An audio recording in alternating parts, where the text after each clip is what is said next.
Flat Earth Debate, Uncut and After Show. I'm your host Nathan Oakley, and if you are new to this channel, or you've not done so already, then be sure to subscribe, hit the bell notification icon and join button if you'd like to become a Nathan Oakley 1980 channel member and keep up to date with the Flat Earth Debate. If you would like to support the channel, there is a super chat that runs alongside each of these shows while they premiere, and there's also a PayPal, Patreon, crypto and thanks button in the info box below the video.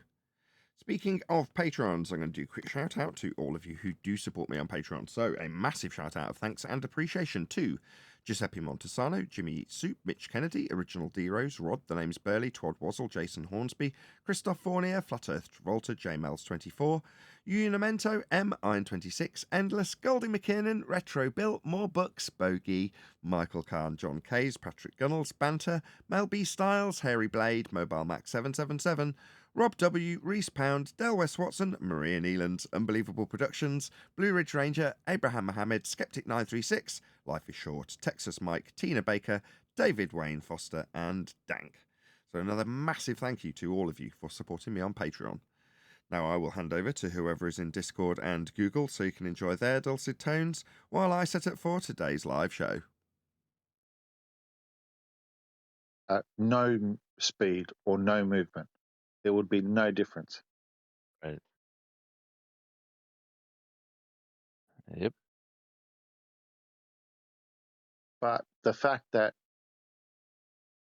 as far as I'm concerned, they say that the density gradient is a consequence of upward moving Earth, then when they have the bottle of water in freefall, it should still have the most dense items at the bottom, even if the Earth was moving up, but it doesn't. So it's like a counter argument. That's what I don't understand.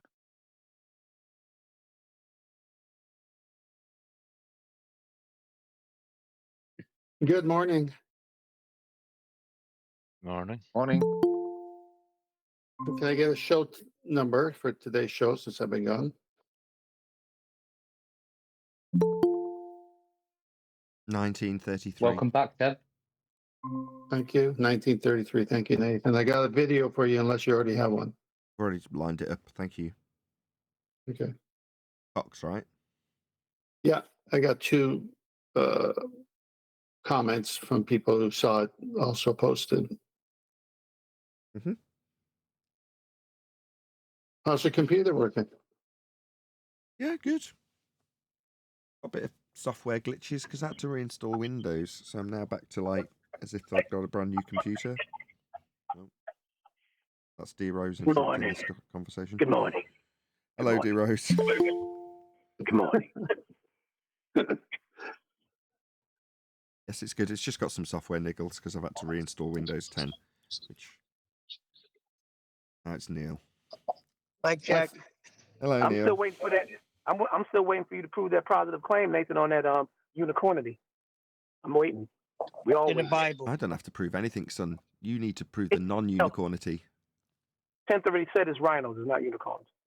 It's actually a beast with a horn, but if you want to make it into a mythological character animal, go ahead if you'd like to. Thank you. Exactly. It says nothing about it resembles a horse or it has hoofs or whatever like that. It just gives you a horn beast. I don't want to hear it, D-Rose. unicorn. Look, I'm going to expose you. Your lack of ability to prove non-unicorns is going to get exposed, Sunshine. You better get to proving it, the non-existence of unicorns. Don't worry about it. Say that with a Scottish accent, though. It'd be funnier. Hang on. Put it point, it is no unicorn. Don't be too hard on D-Rose. He's just horsing around. I knew that was coming.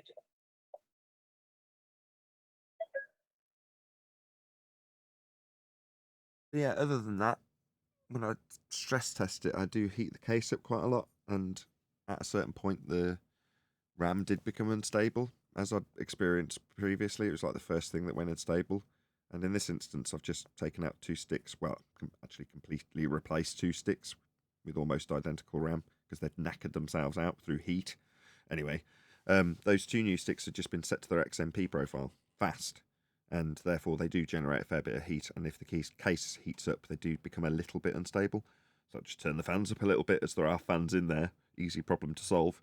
So I did today, and I'm like, oh, I'll solve that problem. And since the hardware changes though, which is when you last spoke to me about this, there's been no major show collapses. In other words, the computer hasn't fallen over completely at all since the hardware changes. Oh, don't talk on the software, weren't you trying to do Windows 11, but that didn't work out, so you're back to Windows 10, am I right? No, just the Windows 11 that was on there become corrupted because it kept crashing because of all the hardware failures, which eventually meant that a couple of days ago or whatever, I reinstalled Windows 11 over the top of the install that was there, and that did resolve a few problems, but generated a few new ones, as it does when you put a new Windows install on a PC. It has to resolve a few things here and there. Anyway, I've done that now, and like I say, there's just a few little niggles here and there. Other than that, it's So brilliant. we're not at 100% then. I mean, like any new computer, I've just explained this, Neil. Talk to me when we're at 100%. What do you want me to Otherwise, say? What do you want me get to my say? hopes up and then a crash. Get my hopes up and then a crash. What do you want me to say, Neil? You know what I'm told? Fix my floor. Turn my AC on. I don't want to hear the compressor went. I want to hear a new compressor in there and it's running at 100%. But Let's whatever go. you do, Neil, don't work in the stock exchange. You get your hopes high and then it crashes. Get your hopes high and then it crashes. How's your son's computer? Is it working now? My son's, thanks to Paul. He got it was just something with Windows, I think. All right. But I sound familiar then. Bloody hellfire. well, you setting me up just now. I'm going on no sleep for the last 2 days, so that's my excuse for anything I do today. Right, my point is that, like with anybody, Windows is niggly, especially when you first install it. That's where I'm at. However, up until now, I've had 9 months of hardware failure and overheating. Well, now I don't have any particular overheating other than the RAM. If I stress test it, which is to say put everything under 100% load for an hour, then I get some instability. Not really that big a deal, but it'd be nice to just know under all circumstances it's stable, as it can be, and I've learned how to bloody do it now. So I'm just doing that. Nathan, how'd you miss that moment there? I mean, Neil gave us a scaling number. Don't hold him responsible for anything he does today because he hasn't slept for 2 days. So what about the past? Can we use this as a basis? No, I'm never wrong in the past. I don't know what you're talking about. I'm always right.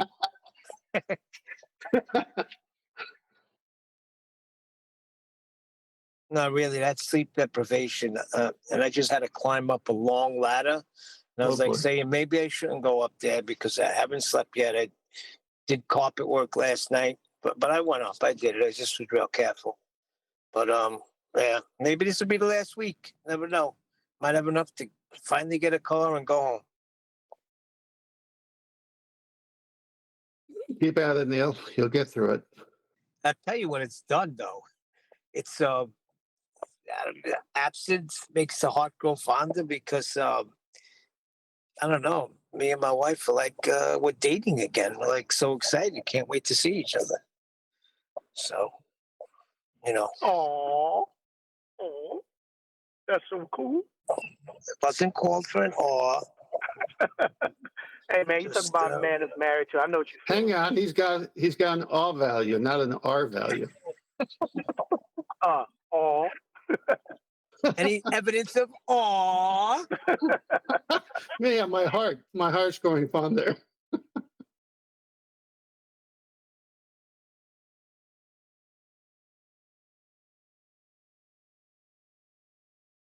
All righty then. Who's in Discord? Hey, I want to Ted, know if can y'all I ask proven you a question? unicornity. It's a new brand of popcorn. The state of unicorns not existing. I want to know if y'all proven unicornity. Who's making a claim? You are, if you're saying unicorns don't exist. You're making a positive claim of unicorn. No, I said that the Bible refers to the beast with a horn, but doesn't say it's the mythical unicorn. That's what I said. I like how you're all having fun there's with the people proven around here. non-existence fallacy. It's good fun. See, that's why I call it unicornity instead of asking you to prove that unicorns don't exist. Then if I say unicornity, which means non-existent unicorns, then it's not proving non-existence. So I see where you're going with this unicornity. I've been gone for a while, enjoying nature. And in nature, I saw elk, deer, badger, bison, osprey, hawk, fish, but no unicornity. Hassenpfeffer? Yeah, exactly. Prove your unicornity. Because unicorns are obviously out there somewhere. We just haven't seen them yet. And you're saying they don't exist. When you claim unicornity, you're essentially making that positive claim that they don't exist and they're not out there and we wouldn't discover them. So, get to proving it 10th. It's an outrage, really, that you sat there not proving that they don't exist. Okay, I'll go on another vacation and I'll report on the other animals I see. How's that? That's unreasonable. Show the non-existence of unicorns, or else. Stop with the unicornity. You claim stationary Earth, Nathan. Well, that's obvious. Stationary means not moving, correct? Not moving, correct? That's what stationary means, right? Are Correct. you seeing the connection? Are you seeing the connection with unicornity now? Yeah, but I'm going to bring it to what the real deal is. That's what Dell is saying. It's the real Dell or the real deal? And I want to go after you, Neil. Go ahead, Neil. I have to give some context to that. Otherwise, it makes no sense. All right, well, check. Too noisy. Well, But who's making a claim the Earth is moving? Everybody's talking about this bollocks at the moment, aren't they? And that's the whole point, isn't it?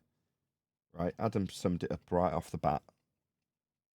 We're not talking about demolishing Earth turn, the convolution of Coriolis, space vacuum being fake. We're talking about Dell and his upward rising nonsense. It was Einstein first, right? Yeah, depending on how many people Dell's managed to poison with this garbage, will determine how big the fallout and fight while I get interrupted by D-Rose will be as a result of... already. Yeah, let's just keep doing it. I should have my wallet out already. Just keep doing it. Mic is open, D-Rose. Your wallet's out too. Well, you're fumbling the ball. The fallout will depend on how many people Dell's poison with this nonsense. So, for example, Rachie 00000 YouTube channel has now been fully indoctrinated into this garbage and is prepared to fight for it. Okay? Well, depending on how many others he's managed to achieve the same thing with will depend on how much damage he causes internally within Flat Earth. Well, I see it as a good thing, though. I see it as a good thing because it gets the nonsense that these people believe out in the open. So now they are held to their claims. And when we come across it, we said, all right, where's the phenomenon? Show it to us. Well, we don't have one, but we're assuming that this is what's happening. And you throw out a bottle. Okay. How in the world does throwing out a bottle with something in it relate to me living on Earth? So this nonsense that's coming out of these people's mouth exposes them for their belief system or their positions. Just because they started in Flat Earth doesn't mean they end in Flat Earth, or just because they started in Flat Earth doesn't mean that they have the cognitive powers to fight all these other crazy things that come into the subject matter. Whereas we argue all the time here about you need to prove what you're claiming. And if you can't, then obviously it doesn't exist because you can't prove it. And these people are saying something. And then I remember the first time we came to Dell and this subject matter, we said, isn't that what Einstein is saying? So to me, the more we expose Jaron, Whitsitt, Dell, Rachie, the better. Maybe. I agree. This is what I wanted to say. Now, like, I watched the Rachie response to Flat, and she's given, they showed these demonstrations with the GoPro camera tied to two bottles, with one having a viscous matter liquid and the other one having a less viscous, and they're doing all these things to it, and they're throwing it out the windows and shooting it up in the sky and dropping it from a penthouse rooftop. And you got to understand, if Earth is moving, so Earth is the moving object. Therefore, it's equivalent to the vehicle that's moving, the rockets that's moving, the arm that's throwing the bottle out of the window. So in that case, that means while we're sitting still, just like the liquid, the viscous liquid, the bottle, we should be feeling the force. We should be feeling that pressure, force, motion while we're just sitting on the ground having a picnic, while the little child's doing a handstand playing with his friends. They should feel that force. We don't feel it. It's just that simple. We do not feel it. That's fascinating. We You just don't keep defending that non-claim we don't make. Meanwhile, most people out there are dumb, and way you control the people is control the talking points of the people. Most people aren't analysing the talking points, they're just regurgitating the talking points. And in this instance, the people who are regurgitating the talking points aren't getting it necessarily from social media and the mainstream who want to keep people on a ball. They're getting it from flat earth outlets that they frequent. Please can you mute D-Rose? I didn't just chat through every word you just said, did I? Bloody hellfire. Yeah, just keep doing it. I didn't say anything. You've got your mic wide open, for God's sake. I'm sorry, I moved. Don't apologise, just close your mic. Why am I having to get frustrated with you? You're on the panel. Of all the people that's not supposed to be pissing me off in the middle of a sentence, it's the people on the panel. Just have some discipline. Bloody hellfire, D-Rose. I'm sick of telling you to shut up while I'm in the middle of a sentence. It's the third time today. Neil, can you have a word with him? Today? Oh, come on. Hold on. All right, stop. Listen, I want to say one thing. I think there's a pruning going on. Is that what you're saying, Ten? It's good that this is happening because there's a pruning going on. Well, it's not. We are not running flat Earth. We are just FED. No one is in charge of flat Earth. As much as Jaron likes to think he is, and he's got to correct us, he's the one being corrected, hanging out with ballers. I don't even want to go into that. But anyway, the point is, let everybody do whatever they're going to do. That's the way it should be. Let everybody do what they're going to do. Have enough content for a millennia. Do as thou wilt. Right. Indeed.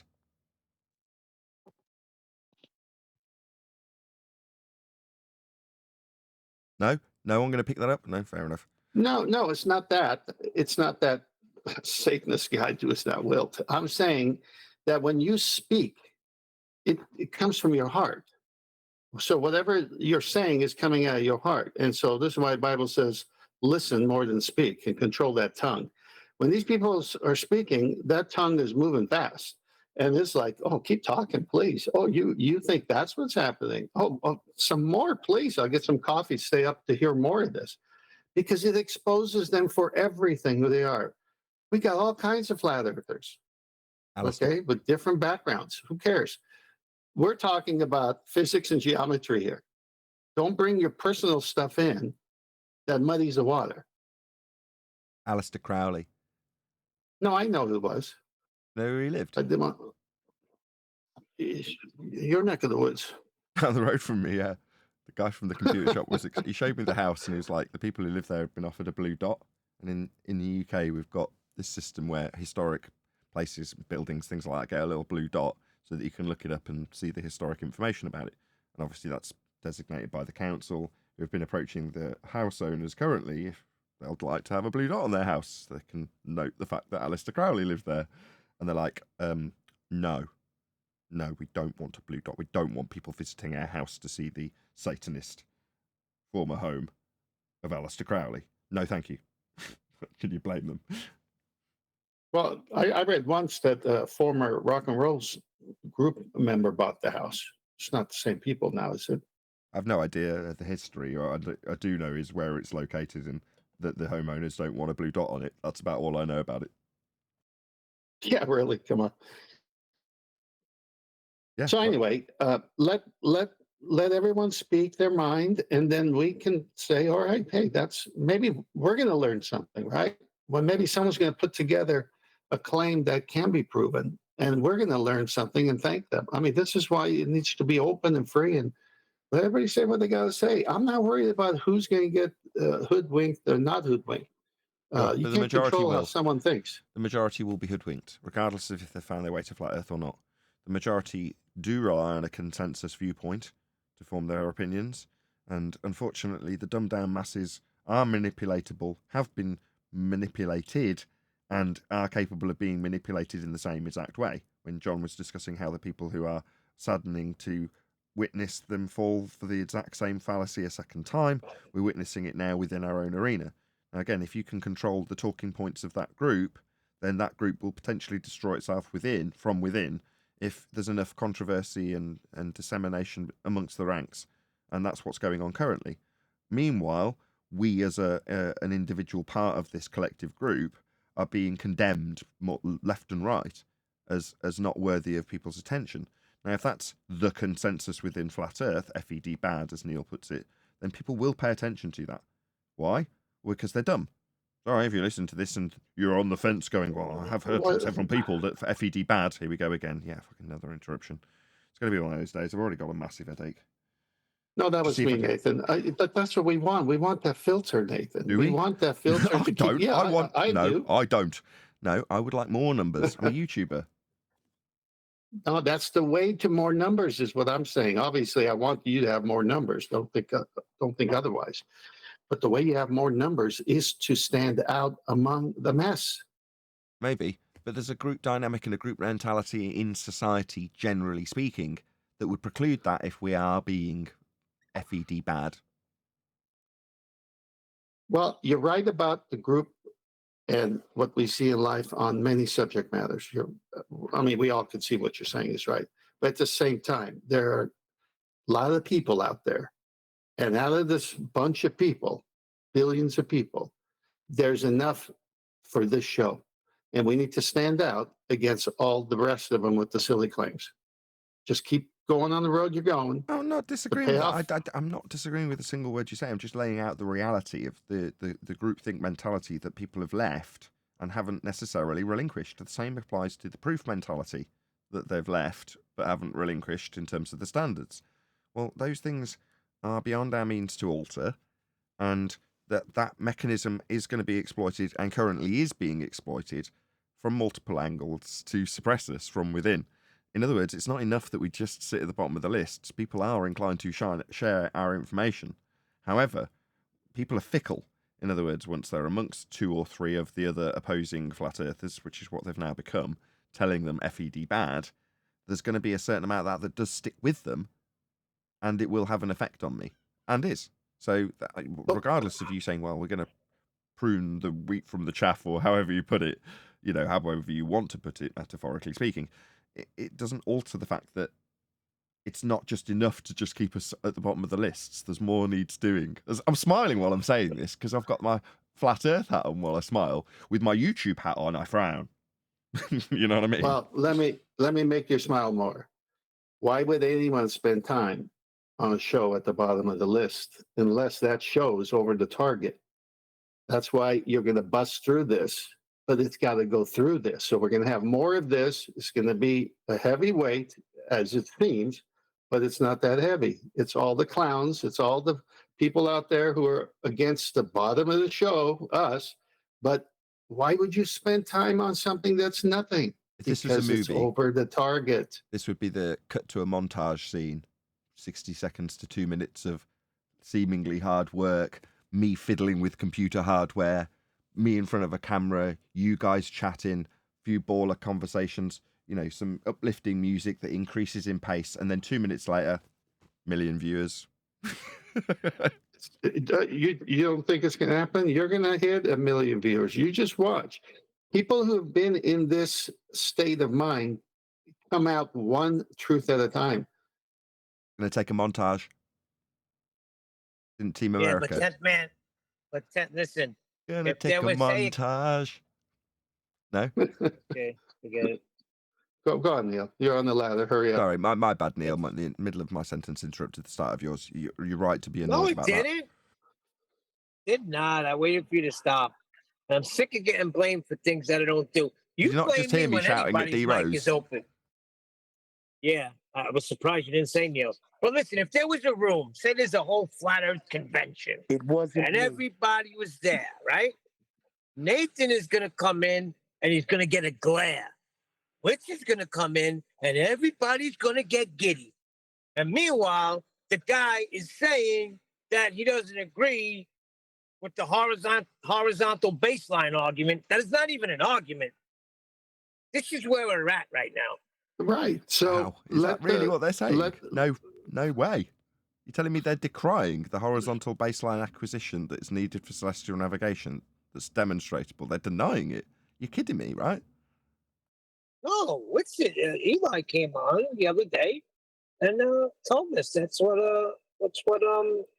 Richard said. He believes with some, he could get behind some These parts people are of the just argument. dumb. Okay. Well, what that is you're decrying our ether argument. Well, we'll decry your baseline argument. That's what that is. It's absolutely That's what I pathetic. heard. That's what I heard exactly. That's fine. That's fine. Look how many people are following the globe. The same thing's going to happen in the flat Earth so-called collective. There's going to be people going after this personality more than somebody else. Let it happen. Who cares? I care. I want subscribers and money. No, it's coming your way if you hold your ground, is what I'm trying to say. And then at the end, they will all be left looking foolish. Okay. Well, in the meantime, I'm really poor.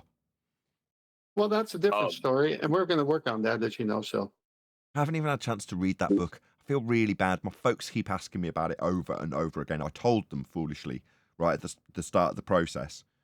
And now they're asking me about it all the time. They're like, well, you've sent us a copy and we've read it. What are you going to change in it? And I'm like, I haven't actually read it yet, Mom.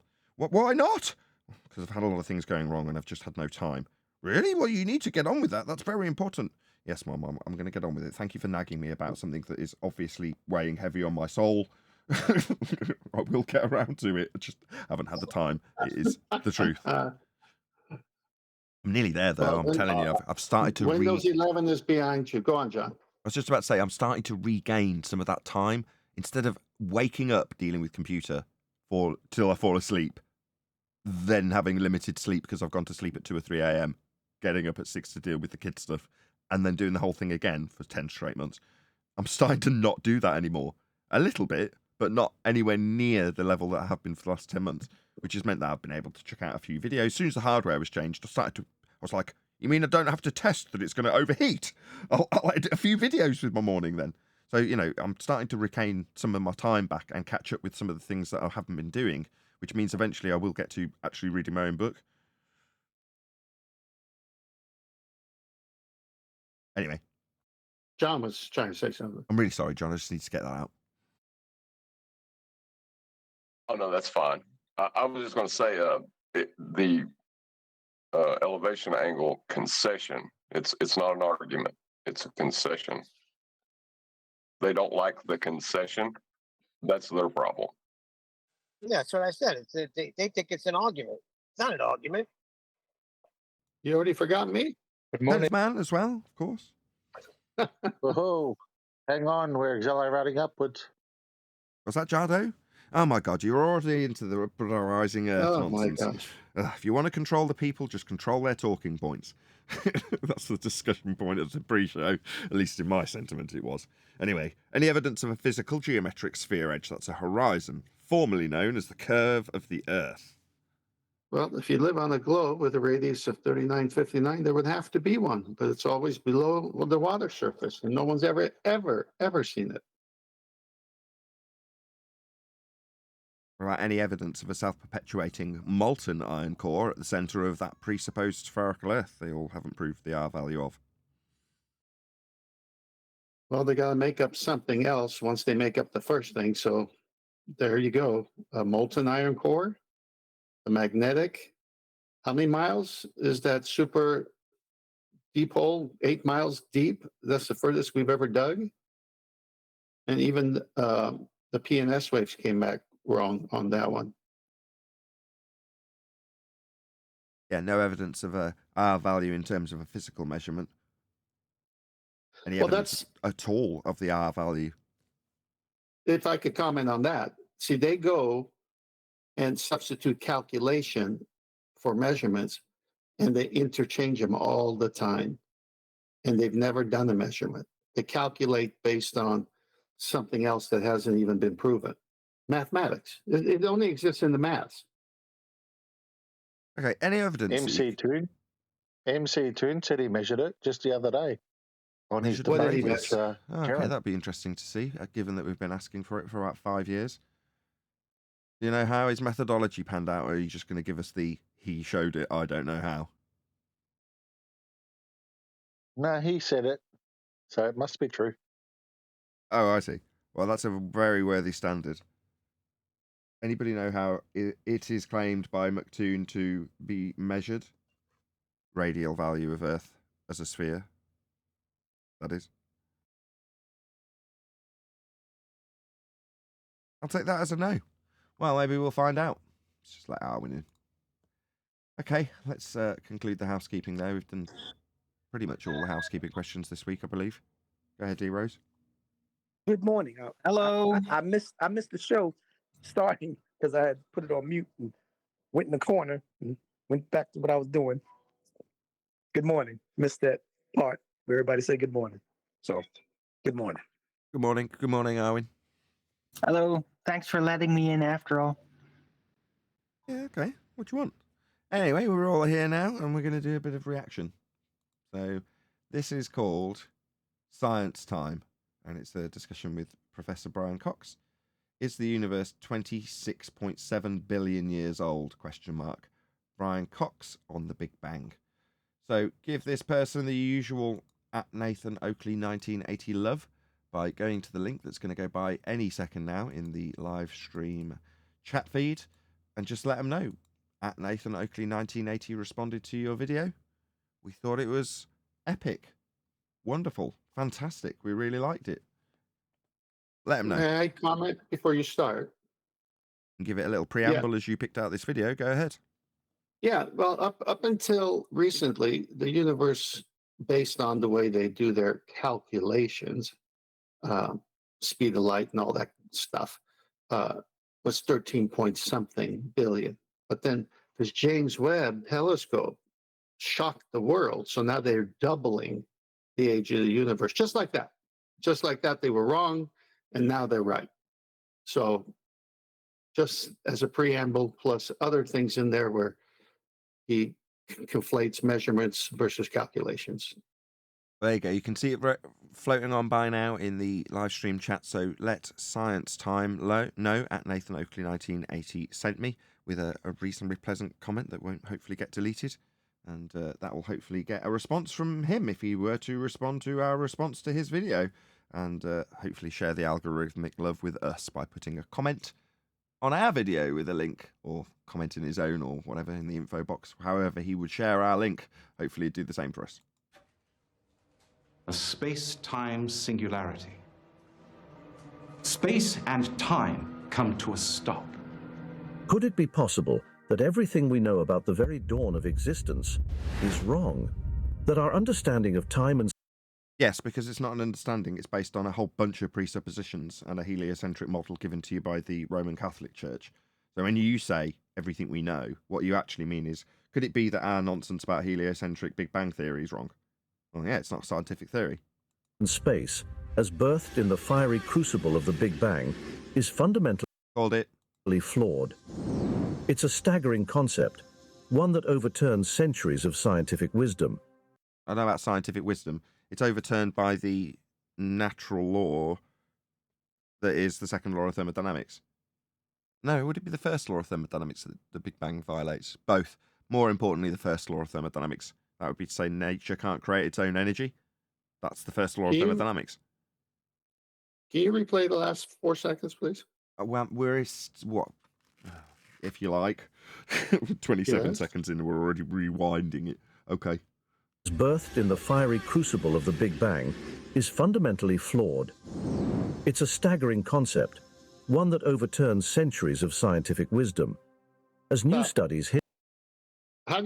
So if you could overturn scientific wisdom, then it was never proven to begin with. Correct. So The fact that it's being overturned means that it hasn't adhered to the empirical method of science. Therefore, was never science to begin with. Correct. Good call. Worth rewinding. I take it back. Hint at a universe far older than we ever imagined, we can't help but... Oh, here we go. Now we're hinting at an older universe. Well, you'll need an R value for Earth that you can't measure. And you'll need that R that can't be measured transposed onto Venus. And then Kepler's Roman Catholic answer for when Easter will be orbital motions. So once you've got all of those things lined up with a whole bunch of presuppositions, then you can tell us how old or far or whatever you're going to scale it with things are in your sky. But that's really all that you're doing. It doesn't give us an actual age of anything. It's absolutely absurd. But ask, how can such profound questions even arise in the world of cosmology? Because they've just bullshitted their way through everything they've ever told you. Therefore, it leaves some pretty profound questions when you stack it up against reality. Yeah, it's about cosmology and about... Hang on. So when we bring in the citations about astronomy, cosmology, they attack us. And this guy says, how can this even happen in the world of cosmology for us to be wrong? Exactly. How could we possibly be wrong? We've been telling people how right we are for such a long period of time. And now here it is, profound questions being asked about stuff we all thought was right. How can that be? Yeah, it was all wrong. It was all nonsense. They just made it all up. They looked at little twinkly lights and then gave you a little just so story to go along with it. The questions that cosmology raises. So it shouldn't be raising anything. It should be answering them if it's claiming to be a science. If you're interested in the science of how did the universe begin. So there we go. It's the science of how... What, so science has now become a question? No, I mean, you're utilising a composition fallacy. You might be asking a question of how something that you observe in nature occurs, but just asking the question doesn't make it the science of your bullshit. Just hijacking this terminology. Tent's already pointed out why. If you're asking these questions, you haven't got any empirical evidence. You haven't adhered to the scientific method. Therefore, you shouldn't be calling it science. But now it's the science of my questions. Even questions of what may have been there. Is the universe... What may have been there? No, science establishes the cause of an effect you observe in nature. If the twinkling light in the sky is the effect, then the scientific method can elucidate the cause by way of its methodology being adhered to by you, the researcher, with your genius supposition of what may cause that twinkling light, for you to go forth and vary that which you suppose will cause the effect you're studying in nature, twinkling lights in this example.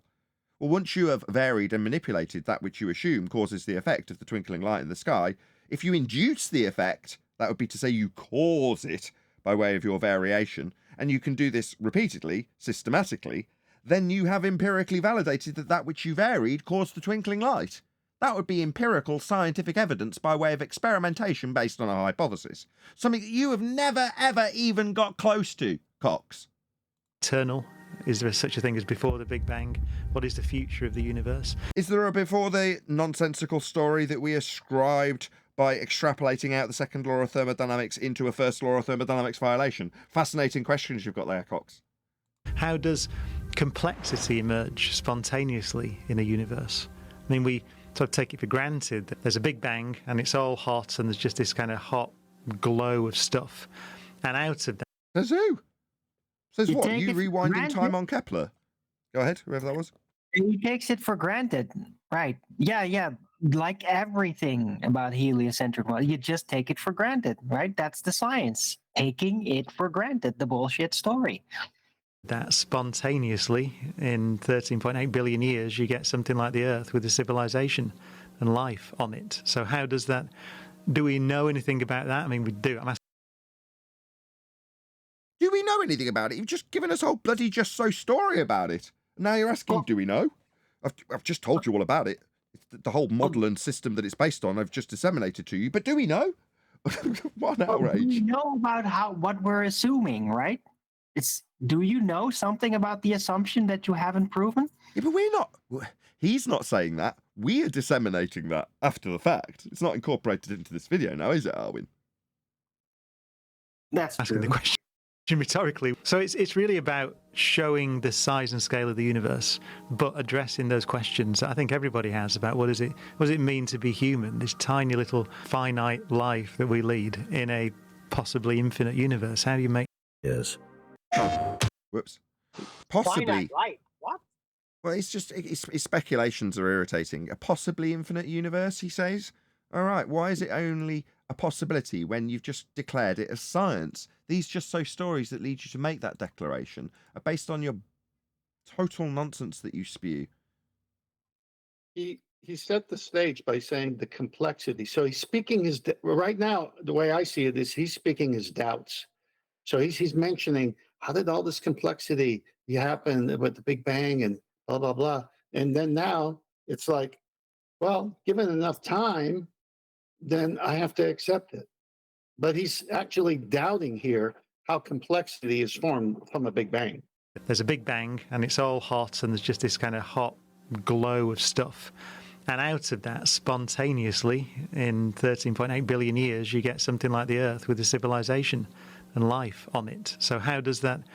Do we know anything about that? I mean, we do. I'm asking the question rhetorically. So it's really about showing the size and scale of the universe, but addressing those questions that I think everybody has about what does it mean to be human? Oh, you mean the total disconnect? The entropy of the Big Bang eventually leading to the hyper-ordered, self-created life and all that? And the what is it, the Goldilocks zone, all that? Really? Yeah, even Well, though none of Arwen, it's he proven, said- it's all going to be based on his supposition. None of it proven. He's already got that in place when he's saying he's asking questions about it. It's like, what, asking questions about that which you already have in place? Human, this tiny little finite life that we lead in a possibly infinite universe. How Yeah, I used to summarise that right at the beginning of finding out Earth was flat. In the heliocentric model, you are a tiny speck of dust in an ever-expanding infinite soup of nothingness. You are basically insignificant. Therefore, anything you do is inconsequential with respect to the universe, its scale, and you within it. So you might as well not exist. You're that insignificant. That's what the heliocentric model offers you. do you make sense of that? Well, I've just disseminated it into the bullshit nonsense that you have as a worldview and how bleak it is. That's what it does. Traditional scientific wisdom Here we go. places the age of our universe No, you're talking about suppositions that have yet to be proven, that have formed the basis of the dimensions, the size, the scale, the distance, everything. That's not scientific wisdom. What a bloody outrage. at about 13.7 billion years, Totally made up. following the explosive event we call the Big Bang. What explosive event we call the Big Bang? You mean the one that we made up? Oh, I see. Yet, a groundbreaking new study suggests something unimaginable. Our universe could be almost twice as old. Why is that unimaginable when it's completely arbitrary, based on presuppositions and scaling values? Why would that be unimaginable when you double the distance? I mean, based on Venus, you can give the entire scale of the solar system, but it's got to be scaled within Kepler's third law of nonsense, interplanetary motions, of the sky when you observed the twinkling lights and decided to ascribe some order that you put into a convention, in this case Kepler. All right, well, Kepler's orbital motions are assumed in terms of the distance, and in terms of the scale, but not the distance. The way you impose the distance is by using Earth's radius superimposed onto Venus. Then you've got a scale for the motions that are presupposed in orbital type by Kepler. Well, that doesn't make any of it real. It doesn't make it anything outrageous when you double the distances. All you need to do is give something else as the scale. Instead of Earth's presupposed radial value ascribed to Venus in this instance, just use something larger, ascribed to something else, closer, and then you'll have a very different distance. So what? Doesn't mean anything. It's all based within nonsense that was used to predict when Easter would be. That'd be the elliptical motion of the orbits that were also assumed by Kepler. A mind-boggling 26.7 billion. Yes, Arwen. Nathan, maybe it's unimaginable, not because we literally cannot imagine it, but because they really don't want to imagine it, because that turns out it was all wrong after all, again. Like all those previous times where they scaled up, like, say, the distance to the sun. Like every time they have the scale wrong, that means they had everything wrong. Again, they don't want to imagine that. Years. Through the keen eye of the formidable James Webb Space Telescope, we observe galaxies forming surprisingly early. No, we don't. The James Webb Telescope is claimed to be out in the sky vacuum, in orbit. So in the La La Land invented by Kepler of orbital motion, they've claimed to put this La La telescope into an area of volume that gas from the Earth below is not filling. It's a total nonsense. This on screen now is not what was claimed to be built and is called the James Webb Telescope. This is a cartoon, and you won't find any pictures from Narnia with the James Webb Telescope moving around in Narnia in an orbital mode. I mean, I keep saying Narnia. In space, a fake place that doesn't exist, that's been invented. This is what you'll get, because there is no space to put a telescope in. So every single claim from a second law of thermodynamics violation, sky vacuum, the area they claim they're twinkling lights that they're not proving with any scientific validity in terms of what they do and what they are, is located. That second law of thermodynamics violation automatically makes everything claimed about this cartoon fake. Instantly. Matt, Shout out to pause you Jadu. for a minute. Hold on one sec. Shout out to Jadu. Cox is brilliant. He has not claimed anything. He's just narrating a story and giving expressions via questions to the audience. Yeah. They don't know that, though, do they, Jadu? We're here to point that out. Well done for doing so. Thank you for the super chat. That last statement is important because they're going to always go to, well, maybe in these multiverses, there's different laws of physics. But what just happened is that we have our natural law. We know how we function here. So it's not happening here, but then they take a leap and saying, oh, there's these multiverses, and they might even have different laws of physics, which is an admission that we have laws of physics here that they're not abiding by. Right, we're at not even 20 minutes in, over 80 people watching. Woohoo! Please share the show. Very warm welcome to all of you who've just joined us, presumably because you clicked on a link from one of the regulars who always shares the show early on, because we definitely don't get the algorithmic love from YouTube, hence me begging for algorithmic love from our opponents who we react to. But I'm very pleased you're all here, so please share the show if you've only just got here. And as I say, thank you for being here, clicking on those links that have already gone out. Thank you to all of you who shared them already. Really, really appreciate it. Also, another quick shout out to Jardo, again, who's just gifted a load of memberships. So I'm sure, however YouTube figure out how to give these memberships out, they will be divvied out immediately, and they are.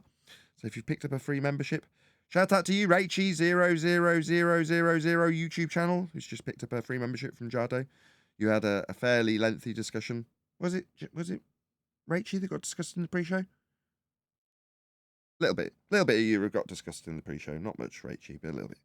Anyway, people just can't stop talking about the upward rising Earth. I can tell by your excitement level and every one of my panel's excitement level for this subject matter that it's very, very enticing. So there we go. Glad to have you as a member. Can I get a mic check? Mic check? No, you cannot. Why would you want such a thing? I don't know. Thanks. What's up, Joe? A mere 300 million years after the Big Bang, their unexpected maturity and mass stir profound mysteries. These early galaxies are oddly small, a puzzle that defies our existing cosmological understanding. Another quick shout out to Elvis Kavorovic. Arwin is the ace. No. Just Arwin is ace. That's both true and grammatically correct. But thank you for the super chat, Elvis. But could there be a radical reinterpretation of the redshift theory? Not a scientific theory. Theories are based on the outcome of what I detailed earlier. Observe natural phenomena, suppose a cause, vary the cause, see if it causes the phenomena. If it does, you've got empirically validated scientific evidence. With that empirically validated scientific evidence, you can form a theory. It comes after the experiment. They, again, hijack the terminology to lend credence to their nonsense. By considering this as a hybrid effect, not merely due to considering it, no, we'd have empirical evidence for it if it was what you just described it as. Cosmic expansion, it might be... Go ahead, Brian. Yeah, well, everyone. Hey, Nathan. Hello. Yeah, the Big Bang is only just over 100 years old. Who is it? Lemaitre? Is it Lemaitre that came up with the Big Bang? Yeah. Yeah, that only turned up there 100 plus years ago. Yeah.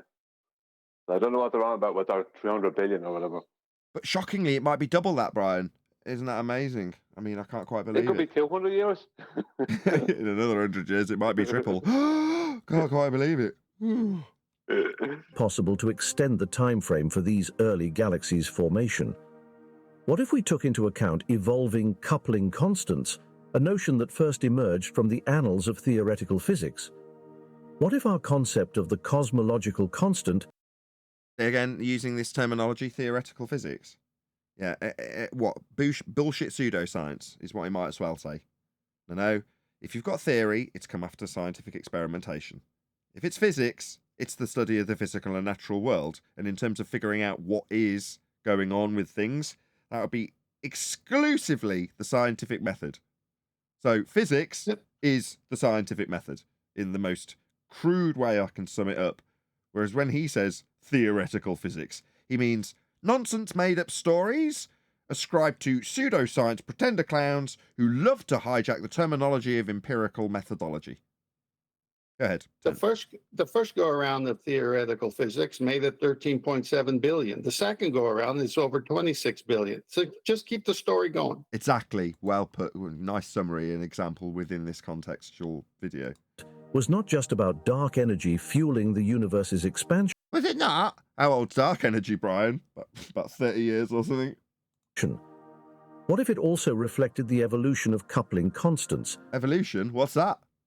Potentially solving the riddle of the small early galaxies. In this universe of new... They've not got answers for you, ladies and gentlemen. They've got riddles that they need to solve after they've given you their story. Theories and radical reinterpretations. Not theories. No. We ask, could our cosmos have an ageless... Oh, he's got a little info box thing saying, hey, share my video. Come and like and subscribe. Yeah, man, I totally agree. I mean, it's reasonably good that you got 70,000 views on this video. I mean, I might struggle to hit 1,000 on this live stream. Really pleased that there's 85 people watching. Obviously, I've just encouraged them all to share the show. But I'm going to share your show. You know, counterintuitive as that may be, in the vain hope that somebody who gets this treatment, which you all do, would do the same for me and stick my link in their video so that we get some of the algorithmic love to get us to 70,000 views on a video where we take apart your theoretical physics. Links going by the chat. Just let him know at Nathan Oakley 1980 sent me. Beginning to comprehend.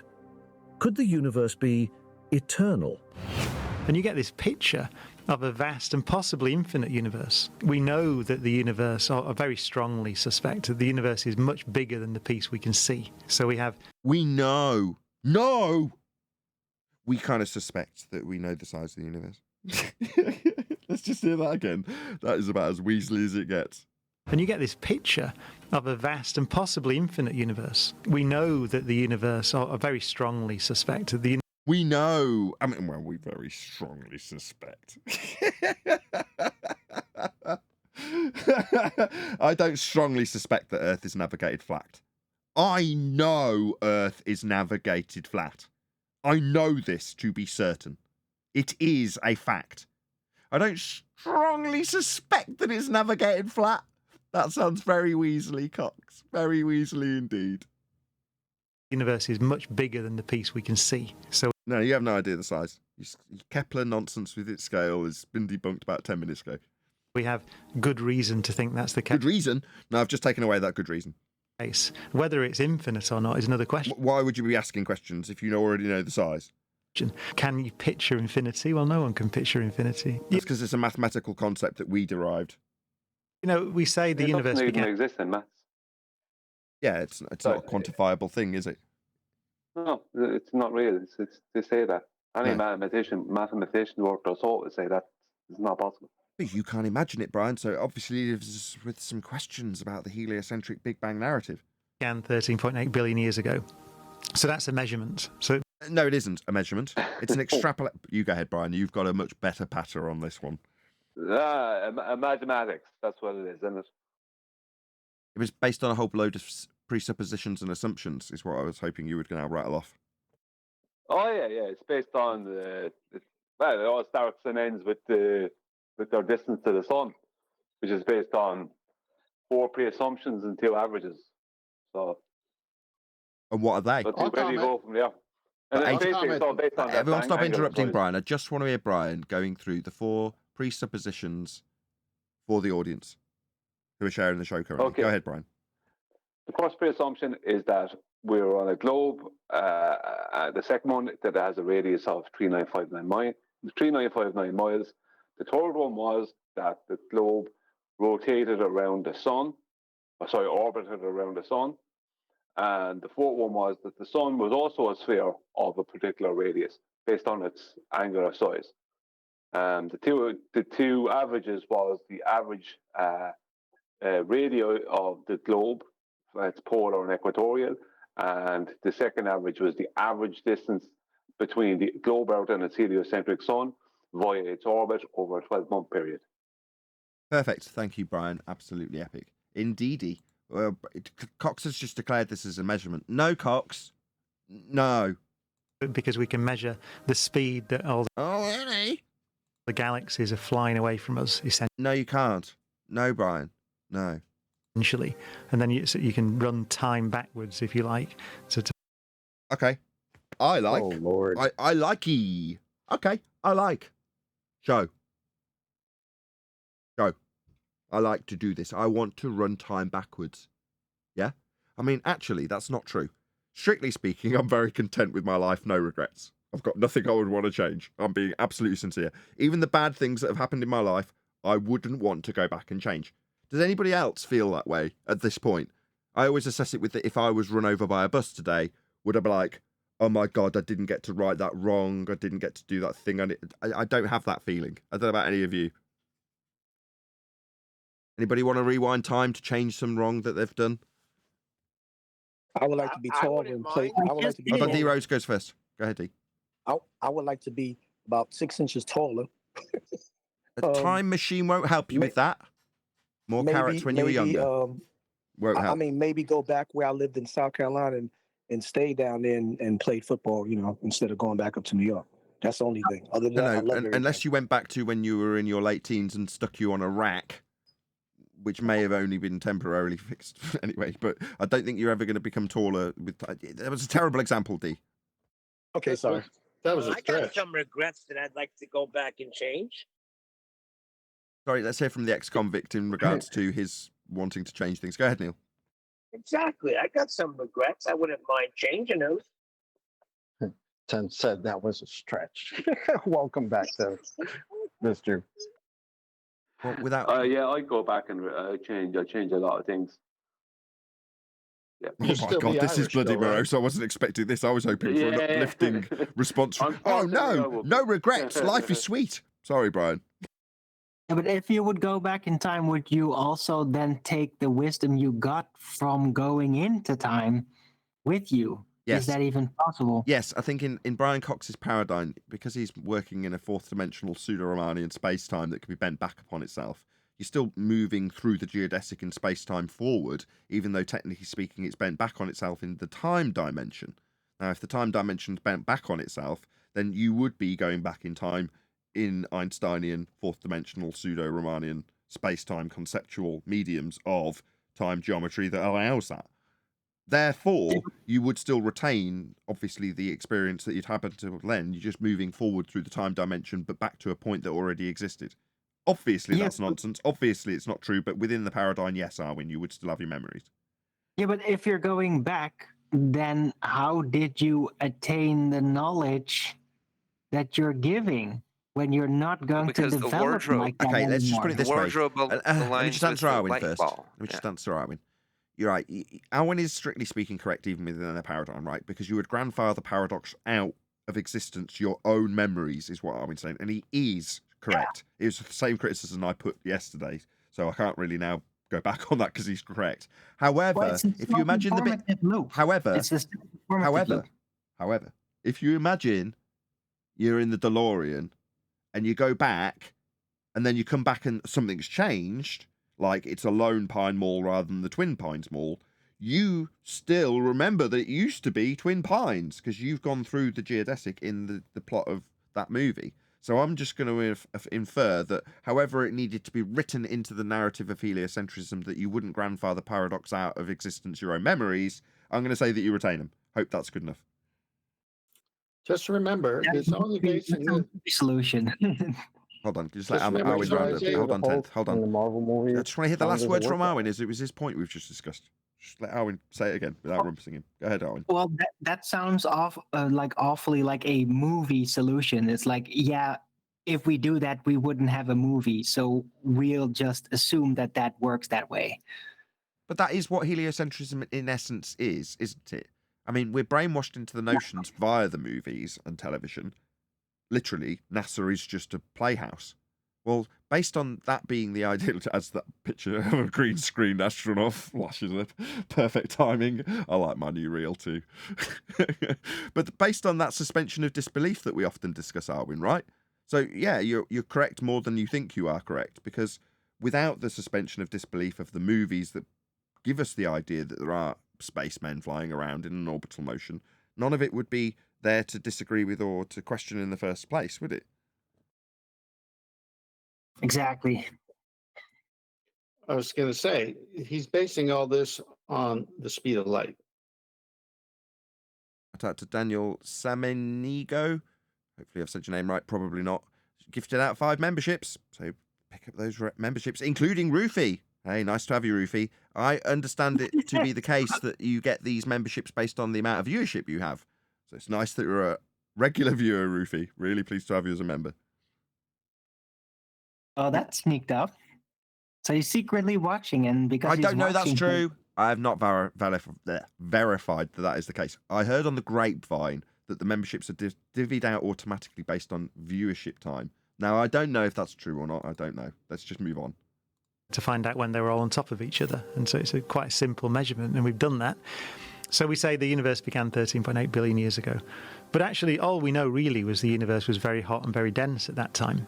Yeah, you can tell us that you've measured it only 30 seconds earlier. And we have some theories that the universe was... All right, and some measurements. No, just some theories hijacking the scientific validity.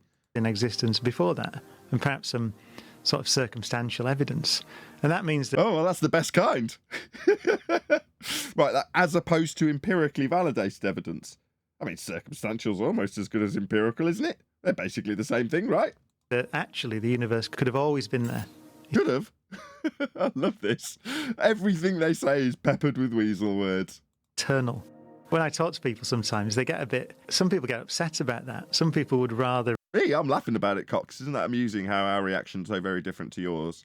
With your nihilistic, bleak outlook about your ever-expanding soup of nothingness that you're a speck of dust within. It had a beginning. The idea that it might have been around forever is more frightening somehow than the fact that it began. It's interesting the way that people's minds work. It is interesting, and we could easily lean on that. I mean, again, this was discussed in the pre-show in terms of the people's desire to have answers and how they are easily misled by the collective narrative, the consensus viewpoint, even if it's within a fringe community like Flat Earth. It's very easy to get a consensus viewpoint going. In this case, FED bad. My point being that at this point, we could easily branch off in terms of our speculation, couldn't we? Right?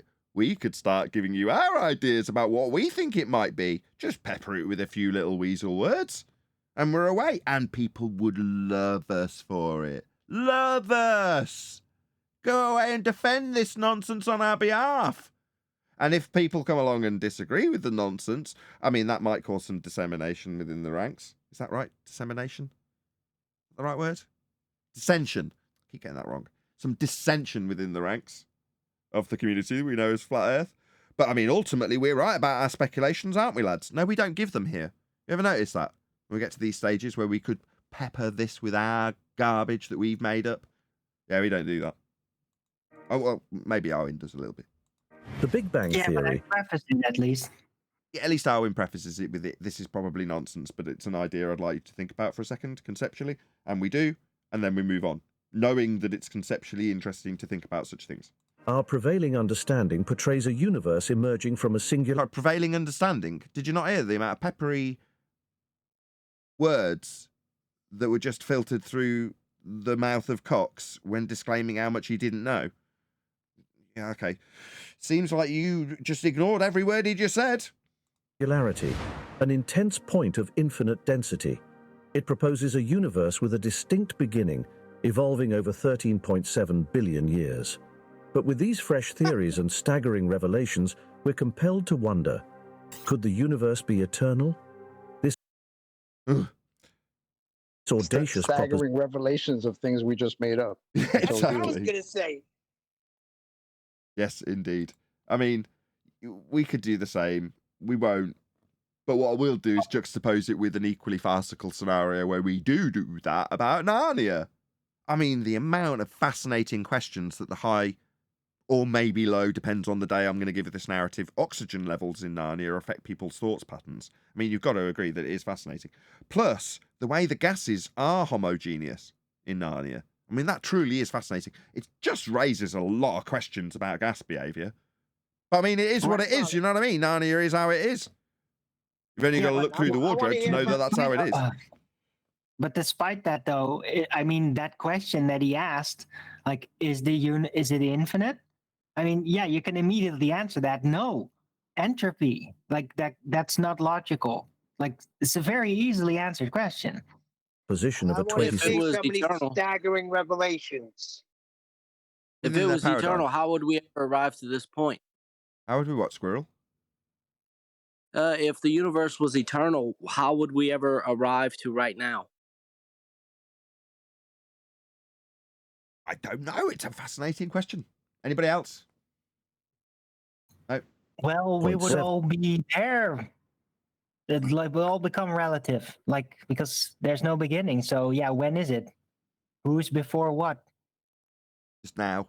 Billion-year-old universe must still pass the test of rigorous peer review.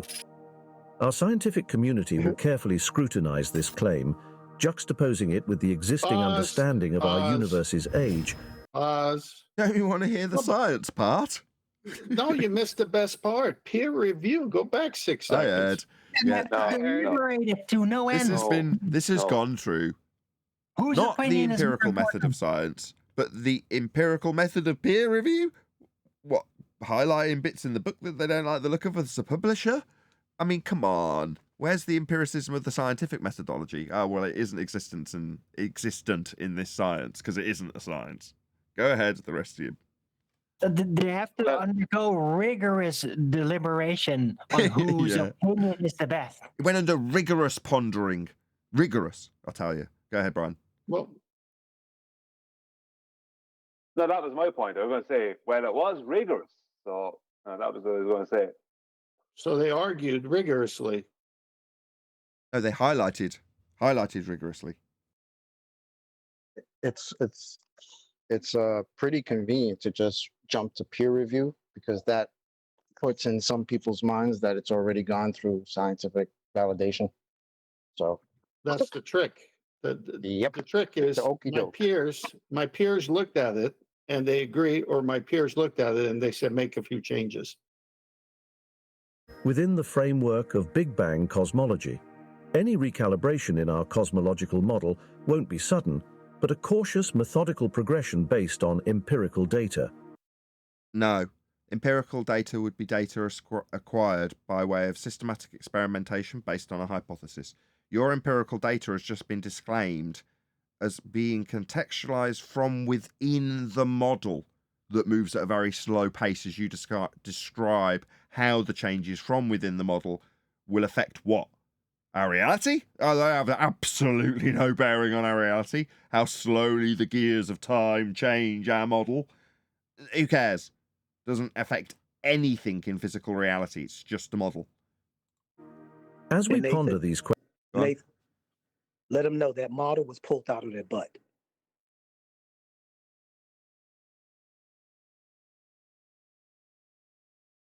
That model was pulled out of their butt, literally. It's BS. questions Well, no, it was back engineered from flat Earth elevation angles. The flat. Well, the back engineered is from the butt, and you can assess the truth. Exactly. we're confronted by the sheer magnitude of cosmic time and space. For us humans, evolutionarily attuned to far smaller scales, grasping such enormity Evolutionary attuned.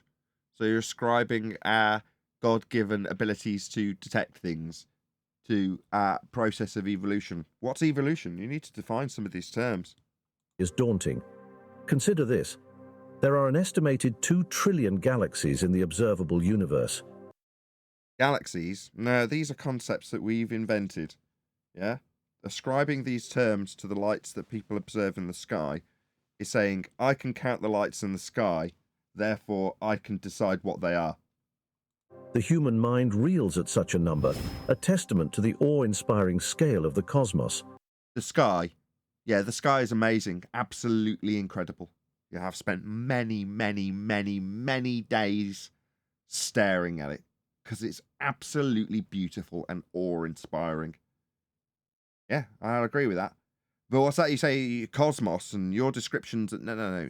The heliocentric notions of distance, maybe the numbers, if you counted them, maybe I'd agree with that. But even then, having experienced very, very low light levels, the lower the light, the more your eyes are tuned to the darkness, and the more stars you see. It seems to be it seems to be, as you would describe it, infinite. There's more and more appearing the lower the light level and the more your eyes can see them. So, I wouldn't even agree if you said you counted every one of them. I don't think it's possible. No scientist can picture that. Go on.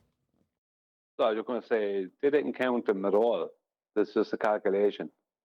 And the observable universe, no.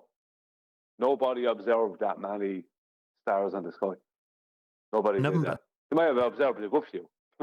Didn't observe that many, and they certainly didn't count them. Who observes these? Show me the person who observes these.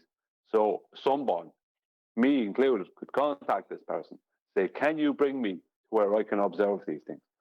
And then they would say, no, I can't, or I won't. Because I don't observe these things, I'm just a liar. That's what would happen. Even the small number, 200 billion. And then when you say 2 trillion galaxies, I challenge anyone to be able to picture that. But it is the reality that we've observed. You know, we haven't counted all 2 trillion, by the way. We have a thing called the Sloan Digital Sky Survey, which called it, Brian, maps the positions of galaxies. So you know how much of the sky you've surveyed, and you know how many galaxies you've counted, and then you can spread that across the wider universe. Can you? I mean, your maths would be off because you're assuming that you've got a world that's wrapped around you, the sky wrapped around a ball. So your maths are going to be massively off because you have no idea how far the sky expands. Neither do I. Isn't that wonderful? Well, a galaxy would be an orbiting situation, would it not? Yes, it would. Yeah, so you'd have to make sure one of those existed first. Yep, have to prove orbital motion first. Exactly. You can't just take it as read that Kepler was right with his made-up story about how the world works based on his observations of the motions of the lights in the sky. That's what he's doing, though. That the universe might be 26. Yeah. Nothing that peer review can't fix. Brian went through those assumptions earlier, Neil. Out of it too. 0.7 billion years old hinges on reinterpreting well-established theories and introducing novel concepts. So, goodbye to the dish and hello. Not novel concepts. We've got to introduce them to our well-established ideas. Cox has just described how weak these ideas are. You know, all it's built on is a whole bunch of presuppositions that Brian went through. Cox wasn't overt about it. He hinted at it. He left in enough weasel words for us to laugh at. But now we're going to base knowledge moving forward? No, you haven't got any. You didn't acquire any. She called a load of nonsense story science when they weren't. Viewed as an evidence of cosmic expansion, could also reflect energy loss by photons traveling vast cosmic distances. A hybrid. Yeah, you'll need Kepler's third law validated. You'll need Venus validated as having a spherical R value that's the same as the invalidated by us spherical R value of Earth. Concept that combines with the tired light theory. More problems than that. Just quickly, what he said energy loss via photons. Like, how did they validate that there is such a thing as this energy loss via photons? How did they validate that happens? Because they wouldn't be able to Adding to this is the idea if they thought about those massive distances of evolving coupling constants, fundamental constants that govern particle interactions and may have changed over cosmic time. If true, this allows for a greatly extended window for the formation of those early mature galaxies we see. No, it doesn't allow for a window of any description. You're working outside of your reified model. Yeah, you and what you describe within your model has no bearing on reality. None. But in the grand cosmic theatre, even more Not a theatre, you're just talking about the sky. It's only a theatre because you've modelled it. mind-bending possibilities lie on the horizon. No, they don't. It just is what it is. Whether or not we understand it and do a good job of describing it is a different matter. Concepts such as the multiverse concepts, that's all they are. Theory suggest our universe might be just... Good. Sorry, how can they have energy loss of photons if light has a constant speed within their model? How can light slow down if it has a constant? That's their whole model since the general relativity is based on C, the two-way speed of light calculation. Just one among an infinite number. Space is always expanding. We found that out with the Hubble telescope. Really? Where's the Hubble telescope? That's where you get redshift from. That's how they determine like how far away a galaxy is, because how deep the redshift is. He said space. What space? the heavens above Stuttering of glory. already? I'm sorry? What space? Don't you stutter and tell me the heavens. I didn't stutter. What space? The heavens above. What's above your head? Look up. Go outside. Look up. Right.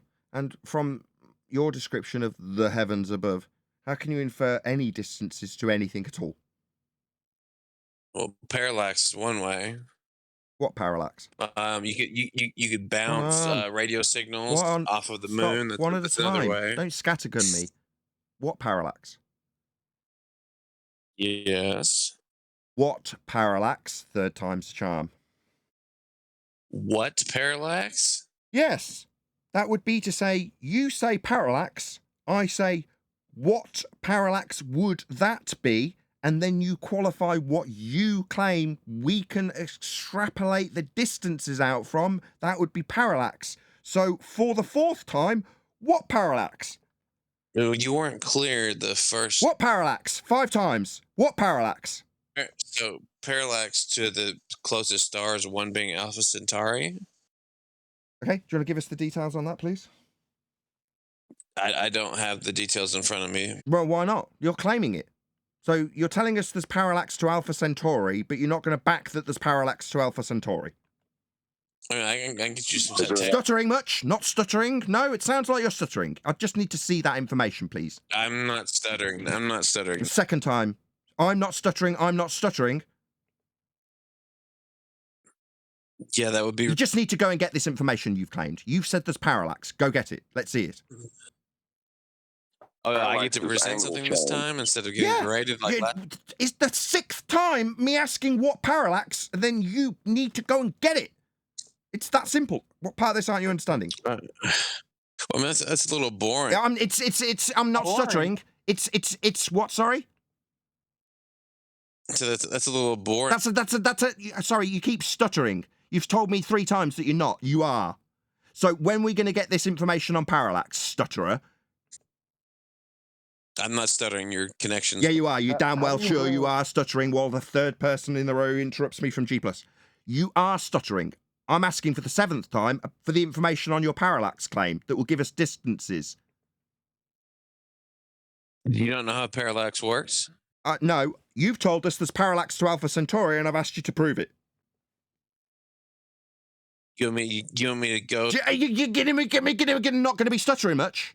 You're going to go and get away and give me the detailed information you claim proves we can get a distance extrapolation based on the parallax to Alpha Centauri. Go get it now. Okay.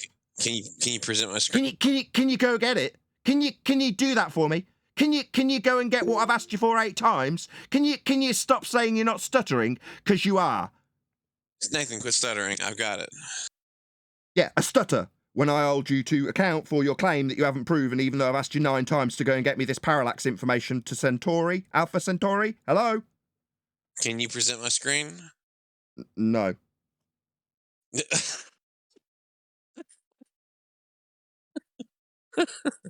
Okay. You could Hey, come link us over to the my source. house. Knock on the door. Nobody answers.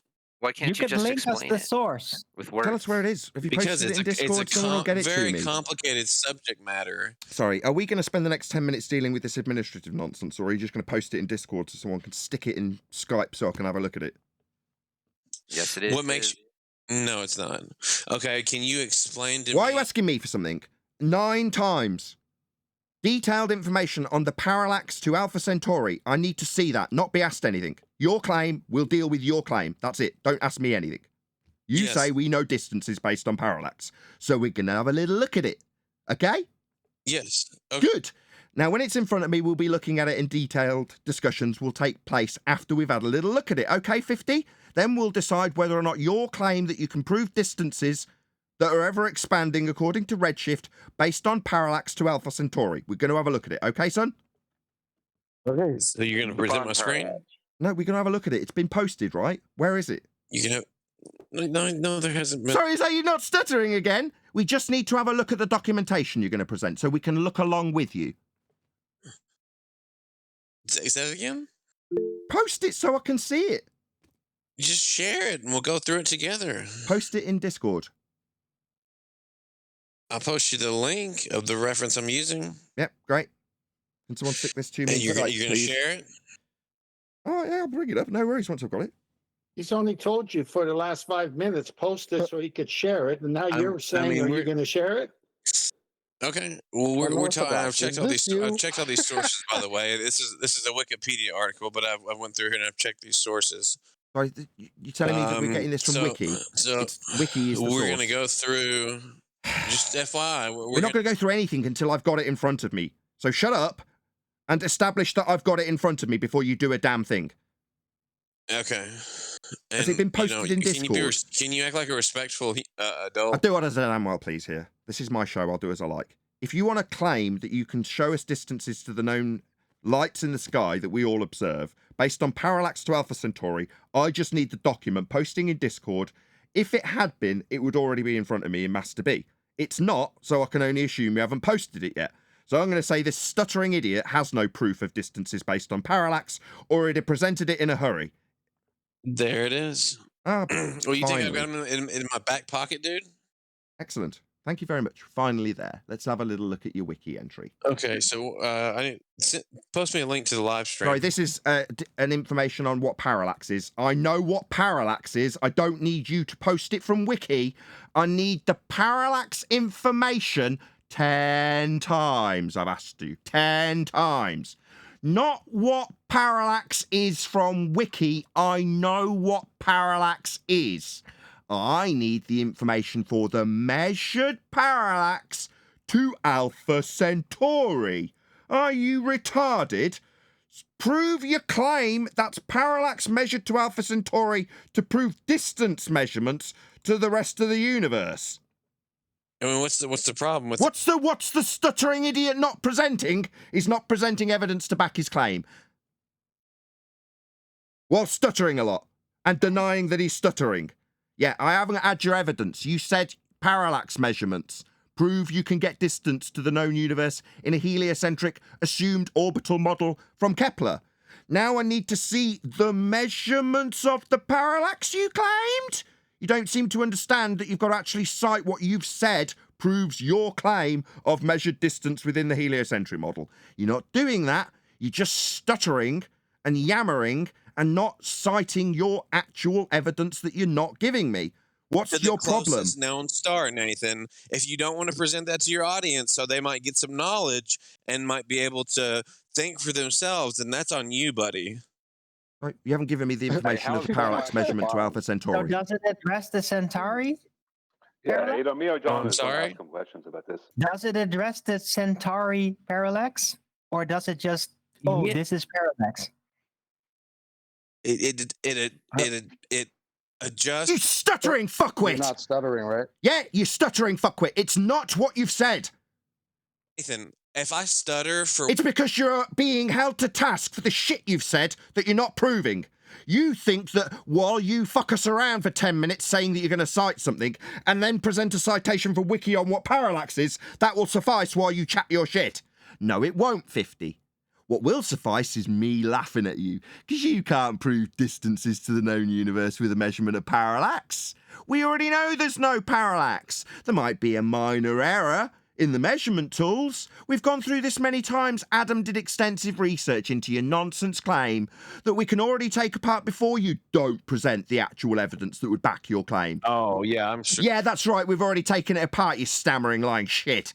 You haven't presented me with parallax data for the measurement to Alpha Centauri. You've cited what parallax is. Pathetic globe behaviour. With a lot of obfuscation, it took us a long time to get your wiki on parallax. Not the data that would back your claim, though, is it, 50? I could easily get that. We'll go and get it then. I've only asked 11 times. I know The if it- angle measurement all this to the time, star? and this is what you got all this time, brother. No, he doesn't have anything. He's a globe believer. What he's got is obfuscation. In this case, obfuscate for enough time for the parallax citation that I was asking about, what, the 6th time. We get a parallax citation, like we dumb and don't know what parallax is, when he's explicitly claimed he's got a parallax to Alpha Centauri measurement to prove that he can validate distances when he starts arguing about redshift. So far, he tried to scattergun us through that. I stopped him at his very first claim. Did he back his claim and prove it for his heliocentric nonsense that he's going to spurt? No! Of course he didn't. We've got what we're going through now. His nonsense, not his proof. Not his proof under scrutiny. His behaviour. His nonsense, his chatting crap through the top of me non-stop. That's what we're discussing. Yeah, he hasn't got any proof. Earth does not get validated in terms of its distance to the stars by way of a parallax measurement to Alpha Centauri. If it did, you could be damn sure we'd be going through it.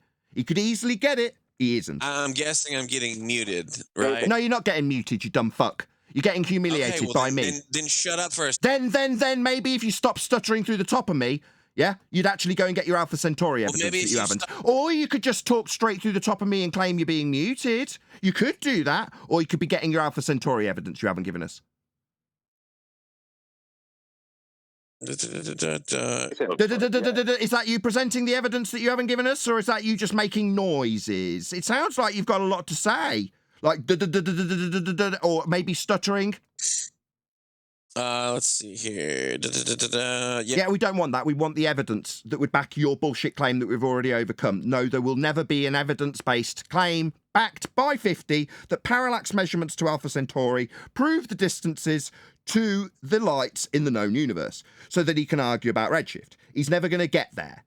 This is folly. He can't prove it. He can just obfuscate indefinitely. That's all he's got. No, Nathan, I'd like you to be quiet for a second so I can speak. Oh, wow, he's going to be quiet for a second, okay? I didn't have this in my back pocket. Nobody gives a shit about what you don't have. Nobody wants to listen to you for a second babbling about how you haven't got it in your back pocket when you had 12 renditions of you could just be going and getting it. A minute ago, you could easily go and get it. But now we're going to, have the 12th do-si-do go around? Well, I say, no. We're not going to do 12 do-si-do go-arounds with him not providing evidence to back that parallax will prove distances to the stars. And his moment that he could have took to prove that was taken to say, oh, I haven't got it in my back pocket. Why would I expect it to have it? Nathan.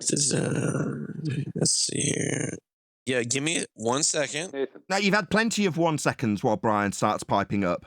No, I don't want to give you another second. You don't deserve another second of my time. You're a time waster. So I don't waste my time with time wasters. I just go through the motions of pointing out to my audience that there is no evidence to back that you know the distances to the stars by way of parallax. The claim that you've got a parallax measurement to Alpha Centauri to prove this has not come under scrutiny because it has not been presented. Therefore, the claimant's claim, that's 50 in this instance, fails. Do you remember when I proved... Don't ask me what I remember. I just need you to cite evidence, otherwise you're not going to get another word out of the microphone. Well, you ought to know about... You ought to you're going to be going and getting that thing rather than you ought to be trying to talk through me. You ought to isn't giving me the evidence that you failed to provide. I'm asking you a question, Nathan. I don't care. I'm not answering any questions from you. You're the one who's put a positive claim on the table. Until you prove it, you're not getting another word on this show. Do you remember... Do I care what you've got to ask me about when you haven't proven that Alpha Centauri's parallax measurements prove distance? They don't. You'd be proving it. You wouldn't be asking me questions, Sunshine. Your globe Earth's dead. You've got nothing to prove it. We crap on it every time you come here and obfuscate the fact you haven't got any evidence. You've only got the suggestion of evidence to back your bullshit claim, and we take it apart at face value every time you attempt it. All you've got once you fail is to start asking me a barrage of questions about what I remember. I remember 5 minutes ago asking you for the evidence to back your claim that you could prove the distance to the lights, and you didn't give it me. Berating me what you did do is constantly interrupt me in an attempt to stop the audience hearing how badly you failed. And you've been berating me the entire time. For not providing the evidence of a measurement of parallax to Alpha Centauri. Yeah, you're damn right I'll be berating you for your failure in this discussion that would prove distances to the known lights in the universe in the heliocentric model. I will berate you for your failure. You don't have to like it, Sunshine. You wouldn't be getting berated, you'd be being praised by your globe-believing brethren if you provided evidence that backed the distances that you claimed. You're not. That's why you're being berated. I can't get it, Nathan, because you're berating me. Oh, I can't get the evidence I need to back my claim I made because Nathan's stopping me. You're berating me. Yeah, that's stopping you getting what you claimed was to be easily acquired. You can't back your evidence for measurements to the distances in the heliocentric model. You don't have any R values. You don't have Kepler's third law of interplanetary motion. It's a fantasy invented by a man of the church. And you certainly don't have parallax measurements to Alpha Centauri to back distance measurements, and you never will. Well, like you would know, Nathan. Well, I'd know if they were in front of me. I'm so sure you would. Yeah, well, I would, because you've claimed it and you haven't put them in front of me. I don't know, and I never will, but I'm prepared to put my reputation on the line to say, if these things existed, they'd be in front of me right now, humiliating me. They're not, and instead I'm being told, it's really difficult, I haven't got them in my back pocket. It's not like you berating me, stopping me from going away and getting them. You haven't got them, you never will. You can't prove distances to your heliocentric nonsense, and you never will. I will give it to you.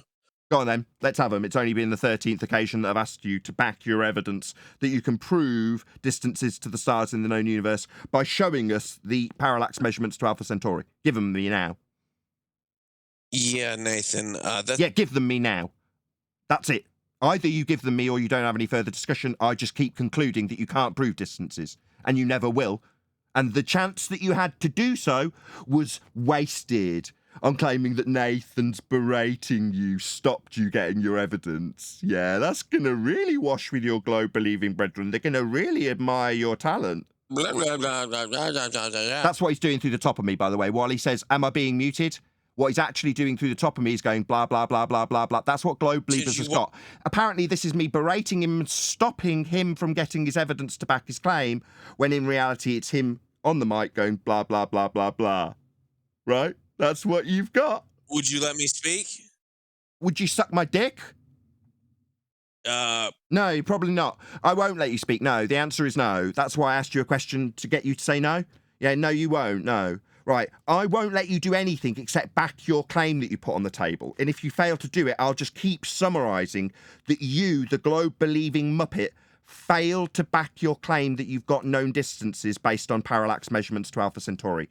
You failed to do that. Because you wouldn't let me do it, Nathan. Oh, I wouldn't let him. It's really my fault. You hear that, ladies and gentlemen? I am censoring him providing his evidence via Discord for us to all scrutinise. It's really my fault. It's the flat earthers suppressing the globe evidence of parallax measurements to Alpha Centauri, as claimed by 50. Yeah, it's really my censorship that's stopping you from providing evidence to back your claim that I'll keep summarising you haven't got because you can't prove it. Can I please speak for a second? What, can you ask me if you can speak 50 times through the top of my conclusion? So, in order for me to get you the detailed information that you want on Alpha Centauri, I have to be able to read through it, okay? Yeah, that's fine. That's no problem. I want to read through it with you. Just post it in the Discord chat, whatever you're about to read, and we'll read alongside with you and scrutinise it alongside with you. I don't want to just be hearing you pretending to read something that I haven't actually seen exists. I need to see it in existence in front of me quite clearly first. So it's very obvious you're obfuscating because you won't allow me time to look at this. Is this what it is? Alpha Centauri wiki. That's the excuse? Okay, Alpha Centauri, got it up. Finally. What? So it's going to take me a minute to read it, Nathan. Just tell me and present you whereabouts. with the details. No, it's all right. You know, it was really easy to find. Excellent. Whereabouts does it talk about the parallax measurement to Alpha Centauri? I haven't had a chance to look at it. So, in other words, it doesn't have it. That's not right. No, in other words, that's not what I. It's not what I. It sounds like you're stuttering again. Yeah, stuttery, lying bullshitter. You've presented a wiki citation on Alpha Centauri when I asked you specifically for the measurements of parallax to Alpha Centauri. This is a generalized overview of Alpha Centauri rather than the parallax measurements, which we won't get. And they won't prove anything because they don't exist. And if they did exist, we'd take it apart based on Adam's prior taking it apart, based on the inaccuracies of the measurement itself and the margin of error that would be claimed to be parallax if there's ever going to be a claim made. This wiki entry on Alpha Centauri itself isn't detailed measurements that you claimed of the parallax to Alpha Centauri. Yet another globe-believing failure obfuscation. Please, G+, please. actually, I think I might have sent the wrong link. But I can absolutely, if you want me. Sorry, if I cannot stutter for a few more seconds, I can claim that the link I sent that this has come from you. It's from 50 about Alpha Centauri in general from Wiki was a reasonable obfuscation tactic before I actually come to the thing I've been asked for 14 times, which would be your claim in the first instance that you've got 3 words out. 3 words out. Yeah, you said that this wasn't the right link. Yes. Yes. So suck my balls, you globe-believing muppet. I don't need to hear anything else. What else do I need to hear when I've asked 15 times for you to back your claim that you can get measurements of the parallax to Alpha Centauri when you've given me a general overview of Alpha Centauri, then told me what, by interruption, continual interruption, that you're not getting enough words out to tell me that it's the wrong link? Did you think that 15 interruptions while I'm talking about how this doesn't prove that we've got distance measurements for you to babble on about redshift, you think that needed you constantly interrupting me to say I wasn't getting enough words in? I needed to tell you that I'd posted the wrong link by way of constant interruption. Is that reasonable? Absolutely. Absolutely. So if you want me to get you detailed information... 16 times I've asked for you to just back your claim that you've got parallax measurement to Alpha Centauri so we can scrutinise the measurement process. This wiki isn't going to cut it, and you haven't provided it. I've asked you 16 times. So no, I'll just constantly cut you off. You're not going to get a more than, oh, it was the wrong link, constant interruption through the top of me. Just me, for my audience, succinctly summarising that a parallax measurement to Alpha Centauri will never come. If it does, it will be scrutinised based on its margin of error within the measurement process, as we've already done that. Oh, okay. I'm so sure. Yeah, we're sure. We've done it. You'd have provided it already. So far, 2 wiki links, generalised description of parallax and generalised description of Alpha Centauri isn't specifically what you claimed, which was measurements of parallax to Alpha Centauri. I asked for the measurements. It was 0.1 of an attempt to scattergun us with all sorts of other crap. The very first thing out of your mouth. 17 times I've asked you to give it me. You haven't. Because you've been berating me the entire time. Yeah, it's really my fault that you haven't got it. You've had 2 attempts with wiki entries, but really it's me that's stopping you from actually backing your claim.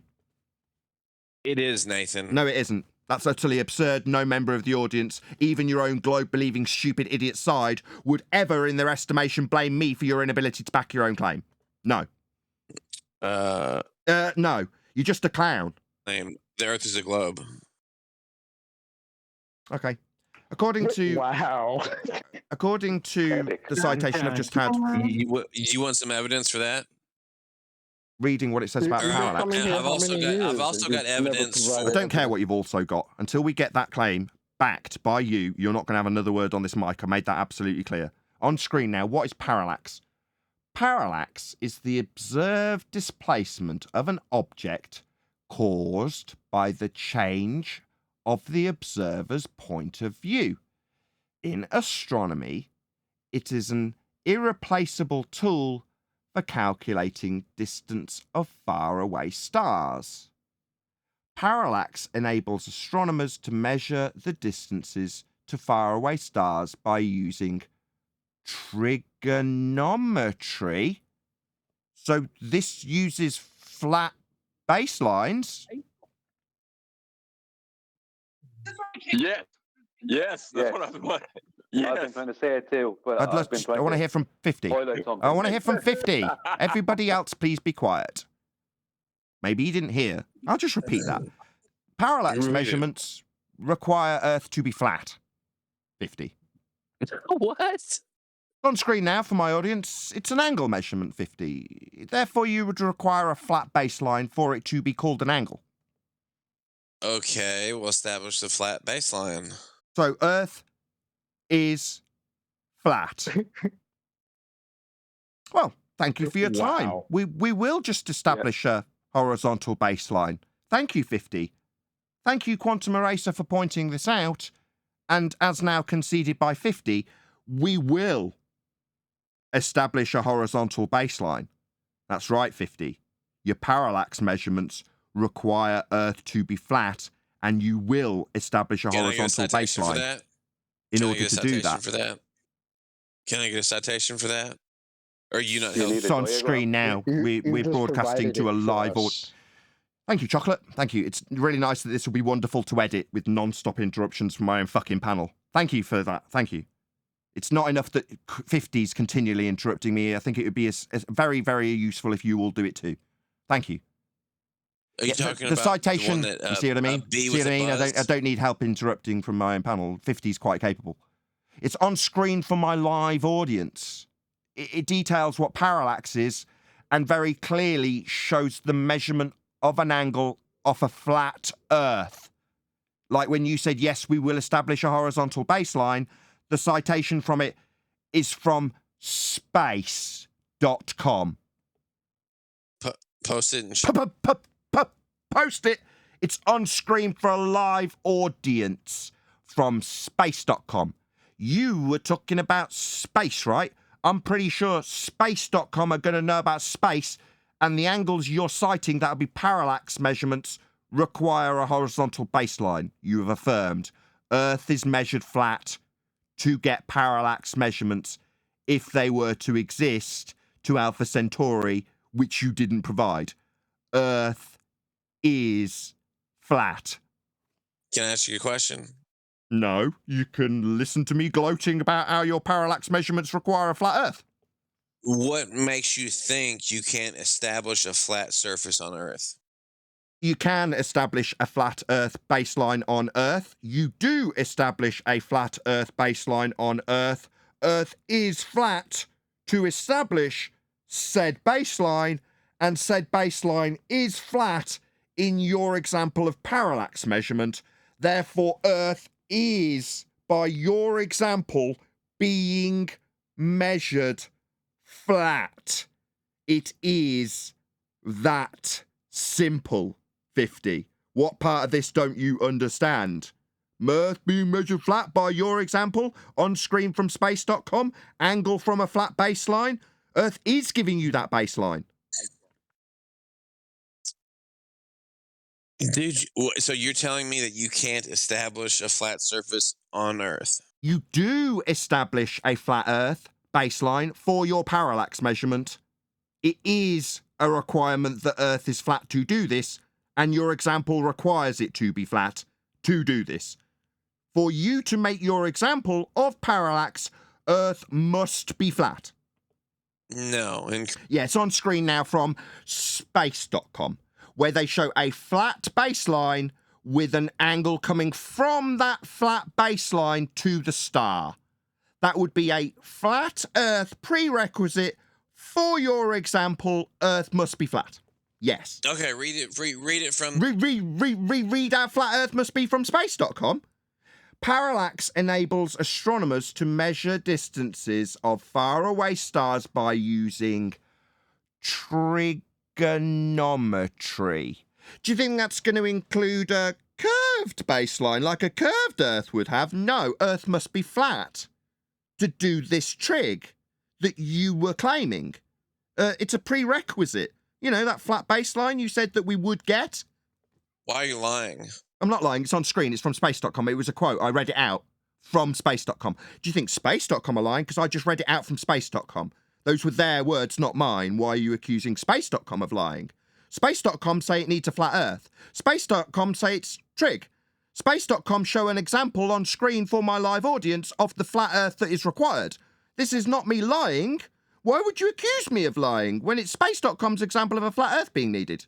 I'm looking at the stuttering globe that's disappearing from your paradigm as you tell me how flat it is on that Space.com example, live to an audience. Yeah. Where? I'm on screen for my audience. Space.com. What is parallax? It then shows an angle from a flat baseline, the one that you said we will get. What? Where's the right angle? Right angle? It's just an angle. Nobody mentioned right angle, just angle. Parallax, you said you were measuring from flat baseline on screen from Space.com. You've gone all high-pitched, it seems. Where's the right angle? Nobody mentioned the right angle, you dumb fuck. Well, that would make it flat, Nathan. Sorry, why did you bring up a flat Earth other proof of celestial navigation when this is a parallax angle measurement? It's on screen labelled parallax measurement, not celestial navigation. You seem to be confusing your subject matters when you talk about 90s. I mean, there may be a 90 in the middle of this, but the angle measurement from each individual point doesn't necessarily have to have a 90 for me to point out that the flat baseline's needed to get an angle. It needs a flat Earth 50. Okay, so where... Okay, so welcome to Flat Earth. It needs a flat Earth 50, okay. Yeah, that's right, 50. Your example needs a flat Earth, okay. Where in this does it say it's flat? You see this line here? Yeah? This is the baseline. Yeah? That's not curving away at 8 inches per mile squared. There's two positions measuring the same star along a flat baseline. I don't see any curved Earth. This isn't globe-shaped. This is space.com. Where? On screen now for my live audience. See this flat baseline? Yeah? There's your 90, by the way. Right there. Nevertheless, I don't need that 90. I didn't mention it. This angle measurement is off a flat baseline. Earth is required to be flat in order to get parallax measurement. There's nothing here That makes you stutter like a stuttering, stammering globe believer being raped. Yes, because you're berating me, Nathan. It's a little... Berating you? No, I'm using a space.com example of what is parallax. Your example was parallax. It's got 90s, it's got flat baselines, it's got angles to stars, it's got all sorts of stuff that requires Earth to be flat in order to do. I mean, it's truly fascinating stuff. I'm not berating you. I'm proving Earth's flat with your example. Does that make you feel nice that you make... Yeah, well, I prove flat Earth with globe believers' examples. Yeah, it does.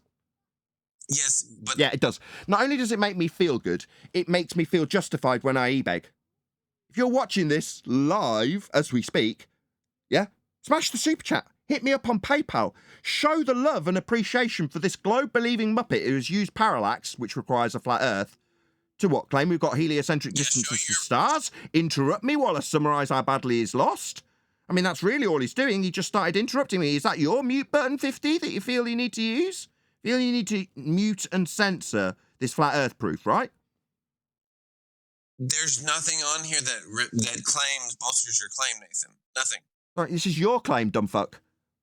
There's nothing on this that claims my claim. No, you were claiming parallax, not me. This is your claim that proves the flat Earth. Your claim of parallax has a flat baseline. It's from space.com, and this was an example that you used about how far in space things are. Well, here's the expert on space talking about parallax, your example, and here it is with a flat Earth angle requirement. So that's not me berating you. I'm praising you. Well done, 50. My claim, your claim that it... I bought a parallax, did I? To prove redshift. That was my claim. No, your claim... No, it wasn't, was it? No, it was your claim that proves a flat Earth there, 50. Well done. You're not being berated. Give him a fanfare. 50 proves a flat Earth. Well done. Hey, let's just let's just stutter around how well you proved flat Earth and claim I'm berating you. No, I'm praising you, sunshine. Well done for proving a flat Earth with flat Earth prerequisite parallax angle measurements. That's really well done. You're a really good lad. The globe believers will be really pleased with you, 50, for how well you've done proving a flat Earth with this. Kudos. Everyone's going to be really happy with you. I mean, maybe not the globe believers. They might be a little bit annoyed. But all of us flatties, we're really happy with your flat Earth proof. I mean, you're so far... You're so stuttering because you're being rolled over by a flat earther with your own evidence. It's not my claim, 50, it's yours. Your claim requires a flat Earth, though, son. I hope you're proud of how much a flat Earth is needed for your claim. So where does it say it has to be flat, Nathan? On this diagram here, you see this flat line for the baseline you conceded we will acquire? Well, that's not a curving Earth, my friend. There's no example in this. There's nothing that exhibits Earth curve. There's just a flat baseline. Well, it looks like to me that this is isosceles triangle, and the right angle would be between the sun and the Earth. So we're going to have a flat baseline for that right-angled triangle then. The baseline is flat. From the sun. From the Earth. The right angle is, you know what a right angle is, Nathan? I know that you're going to need a flat baseline. You've already conceded that we'll get a baseline to be flat in order to do your parallax measurement. Well, that's game over, 50. That's where Earth was proven flat. Now, maybe you want to move forward in a different example that includes parallax that requires a flat Earth. But I've got all I need from you, Sunshine. We will be getting a flat baseline, so you say. Let's stutter around the baseline that you say we will get that proves Earth's flat. No, we're not going to stutter away from it. We're going to stick with it. You say we will get a flat baseline for the parallax. Nathan, it's okay. Yeah, that you get a flat baseline for your measurement. It is okay. Perfectly okay by me. Yeah, it's perfectly okay that you get this flat baseline for your parallax measurement. Absolutely fine by us as flat earthers. I don't know how your globe-believing friends will feel about it. Put your big boy britches on, and let's talk about your diagram. Can you do? It's not my diagram. It's space.com's diagram. They show a flat Earth needed. The diagram you presented, Nathan. Yeah, from space.com. That's right. For parallax that you were claiming. Yes. Yes, that's right. You were claiming parallax about space. So we went to space.com and got their explanation of what parallax is. And it turns out you'll need a flat Earth for it. Can we talk about the diagram? Yeah, it needs a flat Earth. Yeah, we are. Can we talk about the diagram? What, do you need to repeat it 5 times through the top of me saying it's a flat Earth that's needed? You won't be we will be stuttering quite a lot through the top of me in a vain hope that the audience won't hear me proving out a flat Earth must be for this to work. I mean, you can try and stutter and stammer your way through the top of every word I say, it just won't be successful, 50. But the diagram from space.com, which is something you brought up for your claim, does show that Earth must be flat for the angle. Yeah, I know you're incapable. I know you're capable of stuttering every time I prove how flat Earth is with your diagram. Yeah? Because this is your diagram, because it's about space from space.com. I get it. You know, you're incapable of discussing the diagram. That's fine. No, I am discussing the diagram. There's no incapability on my part when I describe how the diagram shows how Earth must be flat in order to acquire an angle measurement to the sun or a star for parallax claims that you are making for distances to things in the known universe. Therefore, distances to anything that you might or might not claim will require Earth to be flat in order to acquire the angle measurement, as detailed on this diagram from space.com. That was another lie. No, it's not a lie. It's on screen for the audience. What is parallax from space.com? Right, clear and crystal clear. There's that flat baseline you said we will get. Yeah, we will get it. Discussion requires me presenting an idea and you responding to it. Yeah, like parallax, like Alpha Centauri parallax measurements, which you didn't present, even though you had 16 opportunities to do so. You presented a few wiki entries. You didn't take your opportunity, even though you had 16 of them. Are we going to discuss this now? I've just told you. You accused me of not offering you the opportunity. I pointed out that you had 16 opportunities. You didn't take any of them. You obfuscated with wiki entries. Now we're looking at space.com because your claim, which failed, requires Earth to be flat to even assert that you can acquire parallax measurements. So we are discussing this diagram. Man, you are like... You are stuttering like a bitch for a live audience. That's what you are doing. I mean, you claimed 3 times that you weren't stuttering. You are. So I'm going to discuss the diagram, and we're going to see if you can discuss the diagram. So in this diagram, there's a star at the top, there's a sun at the bottom, making a right angle to Earth, okay? There's one 90-degree angle. There's 2 acute angles, okay? Acute angles are not flat. End of story. So do you want to show me where the curve of the Earth is on this diagram, please? That's not what it's showing, Nathan. So just to be clear, this diagram is not showing the curve of the Earth. That's not what's meant to show, no. It's not meant to show the curve of the Earth. So in a diagram about measuring things on the ground, it's not meant to show the Earth has curvature. It doesn't. It shows the Earth is flat. It must be flat to take this angle measurement, and it's not required to show that Earth has any curvature.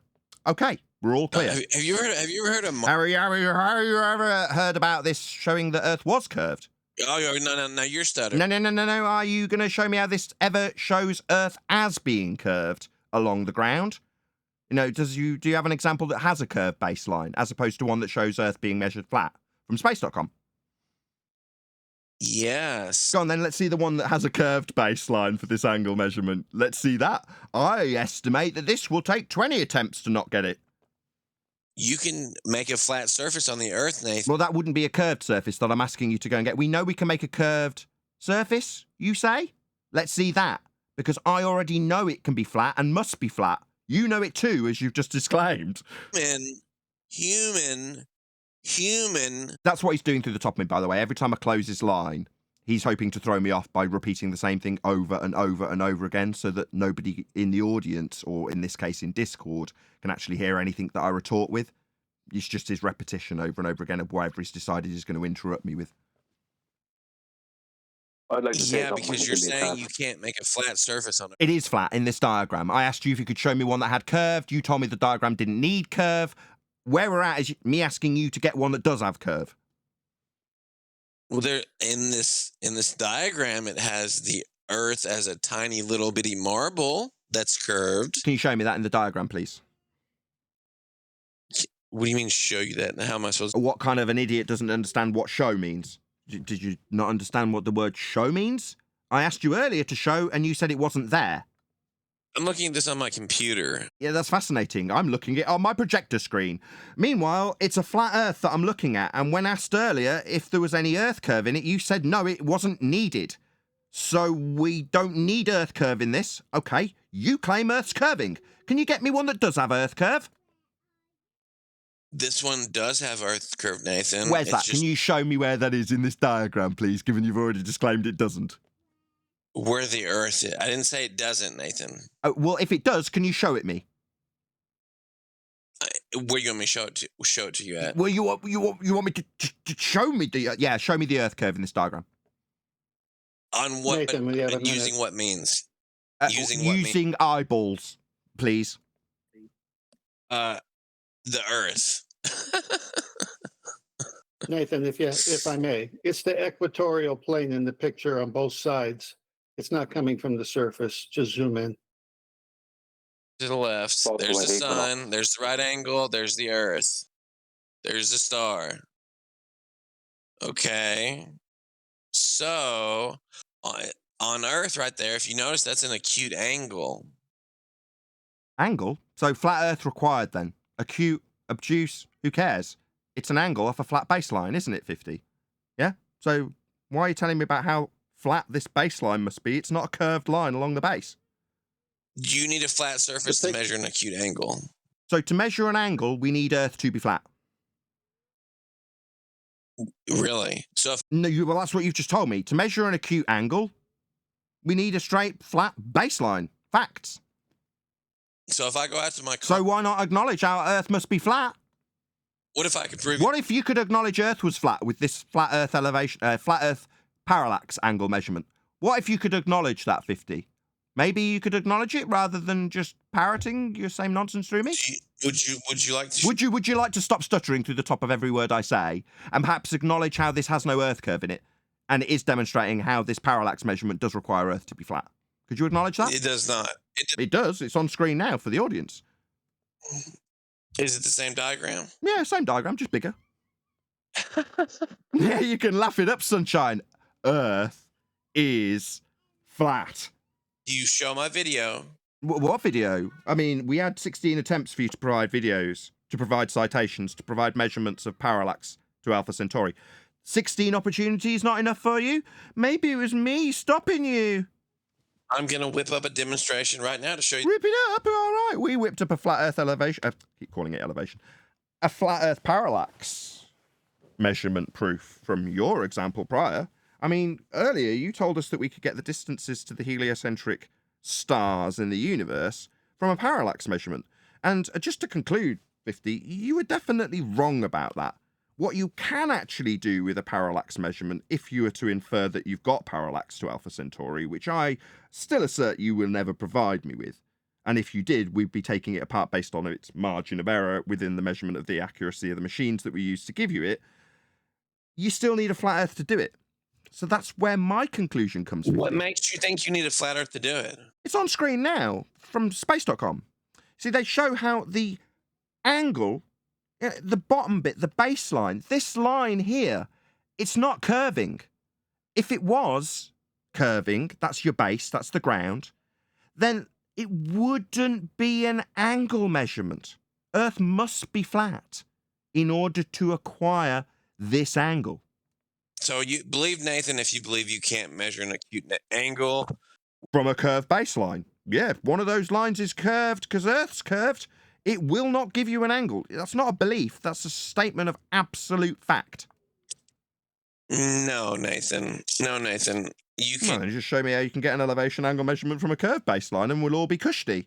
Because we've been asking for it for quite a significant period of time. If you say I'm wrong, you need to show me an elevation angle measurement or any measurement, in this case parallax angle measurement, Nathan, from a curved baseline. It's him censoring the truth with his mute button. He's being asked for something, so he's censoring the truth because he's a globe believer and knows it's not true. So he needs to mute me. Need to mute me. Censor the flat Earth truth that you've proven. You're not rebutting anything I'm saying. Is this your? That's your mute button, isn't it? You're not rebutting anything I'm saying. Yeah, I'm showing it on screen. So flat Earth is required for a parallax measurement. This is claimed to be a proof that we know how far things are in the known universe. And yet, when you actually measure it, you can't have one of the lines be bent. The ground, the baseline. If it was bent, it wouldn't be an angle. That's my proof. Is this Mimsy from the trees? Sorry, was that you ignoring what I just said? Well, you don't make any sense. So, excuse me. Why are you not rebutting an acute angle? Why are you attributing acute angle to a picture from space.com that does not show an acute angle? What? Do you know what an acute angle is? Look at the picture. Look at the picture.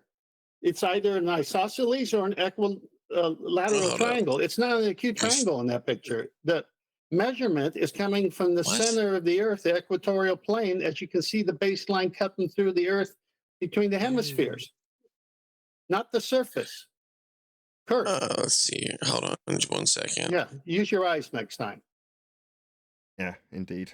With that, I'm going to say if you are watching this on either Nathan Oakley 1980 or Nathan Oakley premiering streams, then stay tuned as there will be an after show to follow. Foaming at the mouth again. Yeah. I knew you were too, John. And at least you guys didn't get cursed at. Different. Yeah, and then I posted everything, and he says, "Thank you, QE." Oh, my bad. Sorry, I thought you said it came from QE. I could have swore you said it came from QE. I'll take an apology for getting cursed at. Nathan. Yes, you know that's me. when they start claiming that now, even though it's in celestial navigation, there is no height claim to the celestial body. It's purely an angular measurement. Testing. But when excuse me, 50, I'm speaking there a second. Oh, So I thought I was muted. My bad. Yeah. Okay.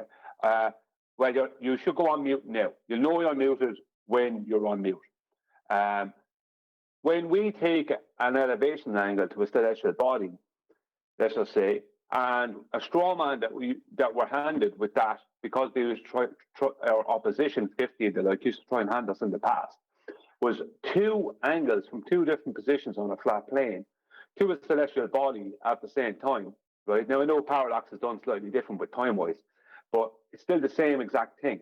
We were strawman with the height of Polaris or the height of this or the height of that is X amount of miles, right? So they were giving a feet and miles distance to an angle measurement, right? Now, what they're doing with parallax is they're doing the exact same thing, except for that horizontal baseline that runs between both angles is then they add R to that, right, making the surface a horizontal into a chord line, and then that stretches out the angle, and they're giving a miles and feet distance to their celestial bodies. So they're trying to pass off something that, first of all, requires a horizontal plane, pass that off as some kind of straw man to us, but then use that exact thing to give them their distances when they add R to that horizontal baseline. That's all it is. That's all it ever was. And that's, I've said this before, that's all that's ever been done.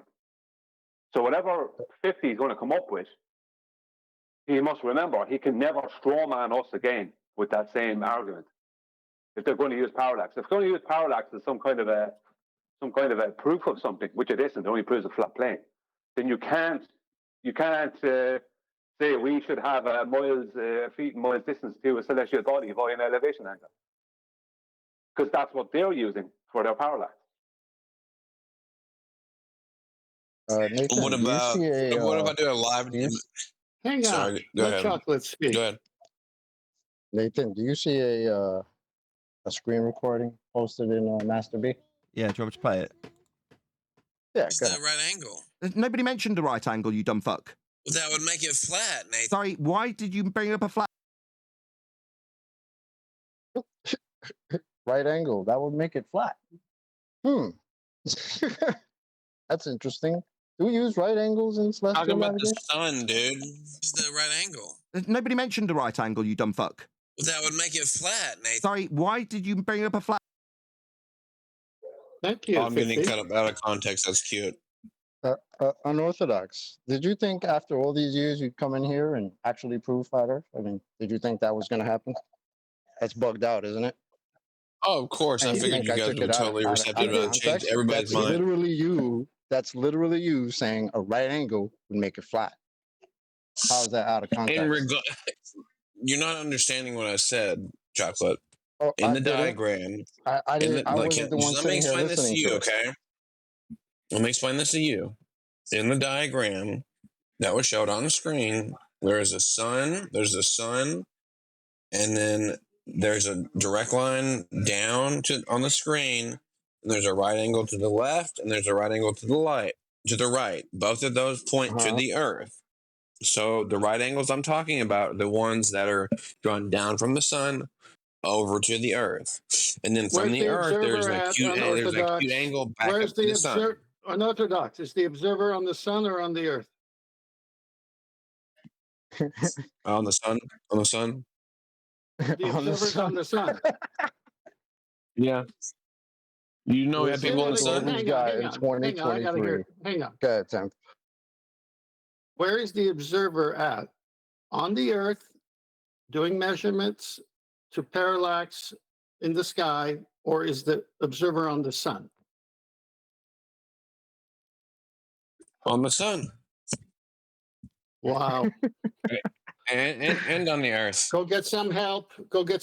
You just proved 92.97 million mile of flat Earth right there. Sweet. You're okay. You got Can I be observers on the the sun flat now. Earth king? Can I be the flat Earth king now?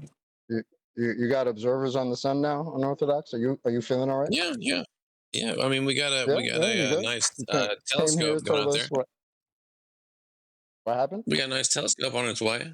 What, in space? That was where we started. I asked you to define what space was. You said it was the heavens, rather than saying it's a never-ending, infinite, expanding vacuum.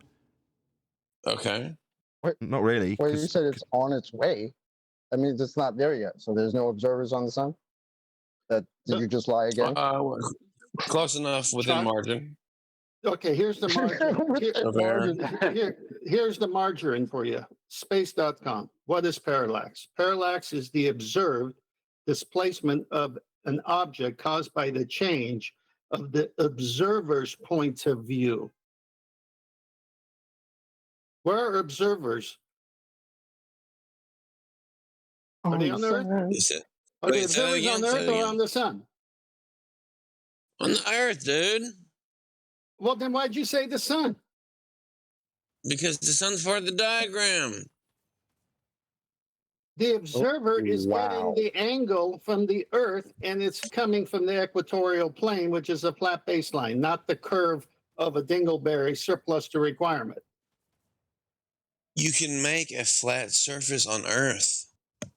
92.97 million miles long? No, to establish the angle. Oh, but look at the picture. So we can It's make 6 months we can here, make, 6 sorry, months there. That's hold on, Tent, hold on. 92.97 million mile long flat baseline. Sorry, Tent. We can make a flat surface on Earth, and we must do so. Yeah, these are what we say to prove a flat Earth, though, 50. You realise that, right?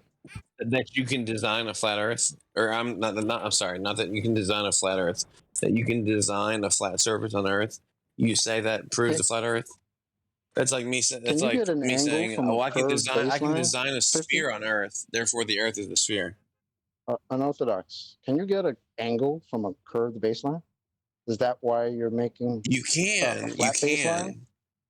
So why are you saying we can establish a flat baseline if you can get one from a curved one? Because I was rebutting both of his claims. I was rebutting both of his claims. Okay, so why would you, if you can get an angle from a curved baseline, why would it be done flat? And why are you telling us all about how you can establish it flat on Earth? Yeah, we know these are all flat Earth proofs. Why would you need to establish it flat and tell us how you can do it flat? If you could allow me to ask you the question, maybe the full question could come through before you started stuttering and stammering through the question. Is that a possibility? No. Scared of the question? Give it another go, Nathan. Why would it be necessary to tell us how flat you can establish it if you can get an angle from a curved baseline? Because I was rebutting both of your claims. That doesn't establish an answer to my question. If you can get an angle from a curved baseline, you wouldn't be telling us all about how flat you can establish it, would you? You just say, here's my angle from a curved baseline. I don't ever need to establish Earth as flat because it's sphere-shaped, and I can get my angle from my sphere-shaped Earth. Here it is.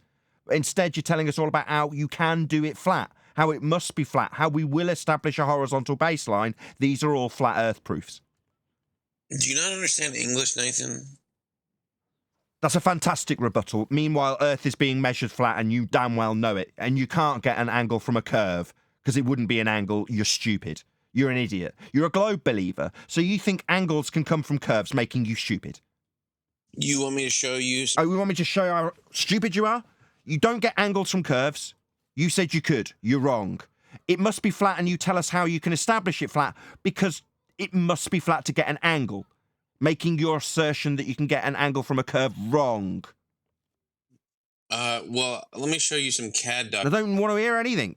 You were wrong, 50. No humility, can't concede that you can't get an angle from a curve, it wouldn't be an angle. Oh. So you can't concede, you're a pathetic scumbag. Get lost, kick him out. Mathematicians, huh? You're better versed. You can't get an angle from a curve, that's a fact. Either you concede it, or it's the end of your time here. I'm sick of you. Oh, God, really?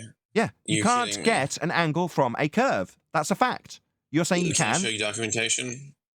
You're saying that proves otherwise? It defies the definition of an angle. Two straight lines meeting at a vertex point. Well, not one straight, one curve. That's your definition of a curve. Can't get an angle from a curve. You said you could. It's a waste of time. Thank you for your colour commentary, 10th. That's really helpful for my editing process. Thank you. Documentation that shows you how you can find an angle from a curve. We went through this before. You said you would give us tangency, and then it was always a tangent line to a presupposed curved Earth. A presupposed curve? Yeah, tangent point, though. Not from, but to. So listen carefully. What you tried this last time, but last time what you presented was not an angle from a curve, but a tangent to a curve. You've already tried this, 50. That's the stuttering wanker again, that didn't concede it last time, won't concede it this time. Not to a curve, but from a curve. So let me get this correct. No, I've already got it correct. We hammered you over the head with it last time. I'm summarising it for my audience, not for you dumb spastic. You're too dumb to understand it. I already went through it with you. Now I'm summarising it for my audience, not for you. You're too thick to understand it, having had an entire show of me going through it with you attempting to give us tangents to circles when I'm asking you for angles from curves, not tangents to them. Yeah. Yeah. So yeah, I'll summarize that for my audience. Yeah, you'll interrupt constantly, but I can deal with that. I can close your line so you don't interrupt the summary of how you will fail to get an angle from a curve. It's not possible. It is. And No, it isn't. And last time you attempted it, you gave us tangents to curves. You're now circle jerking like a complete wanker because it's all you can do is obfuscate around it saying you can get tangents. Yeah, no, that's all you'll do because you can't get an angle from a curve. you can. No, you can't. Software. No, you can't. You can do it in CAD software. So you're going to literally claim that you can do it in CAD software when Rob Durham shows that you can't do it in CAD software. Yeah, so you're just a liar. So what they've got left to do now, 50's a liar, remove him, he's a lying bastard. Because Rob Durham's demonstrating exactly this point, you can't get an angle from a curve, he's now here to lie and say that CAD software will give you angles from curves. No, they won't. Now, he might just present in the end of a load of obfuscation a tangent to a curve, which we've already covered, because he's a lying bastard. So he's going to lie about it indefinitely. Good. Someone server muted him. Yeah, that was a total lie, an absolute lie. They've been going around saying that about GeoGebra as well.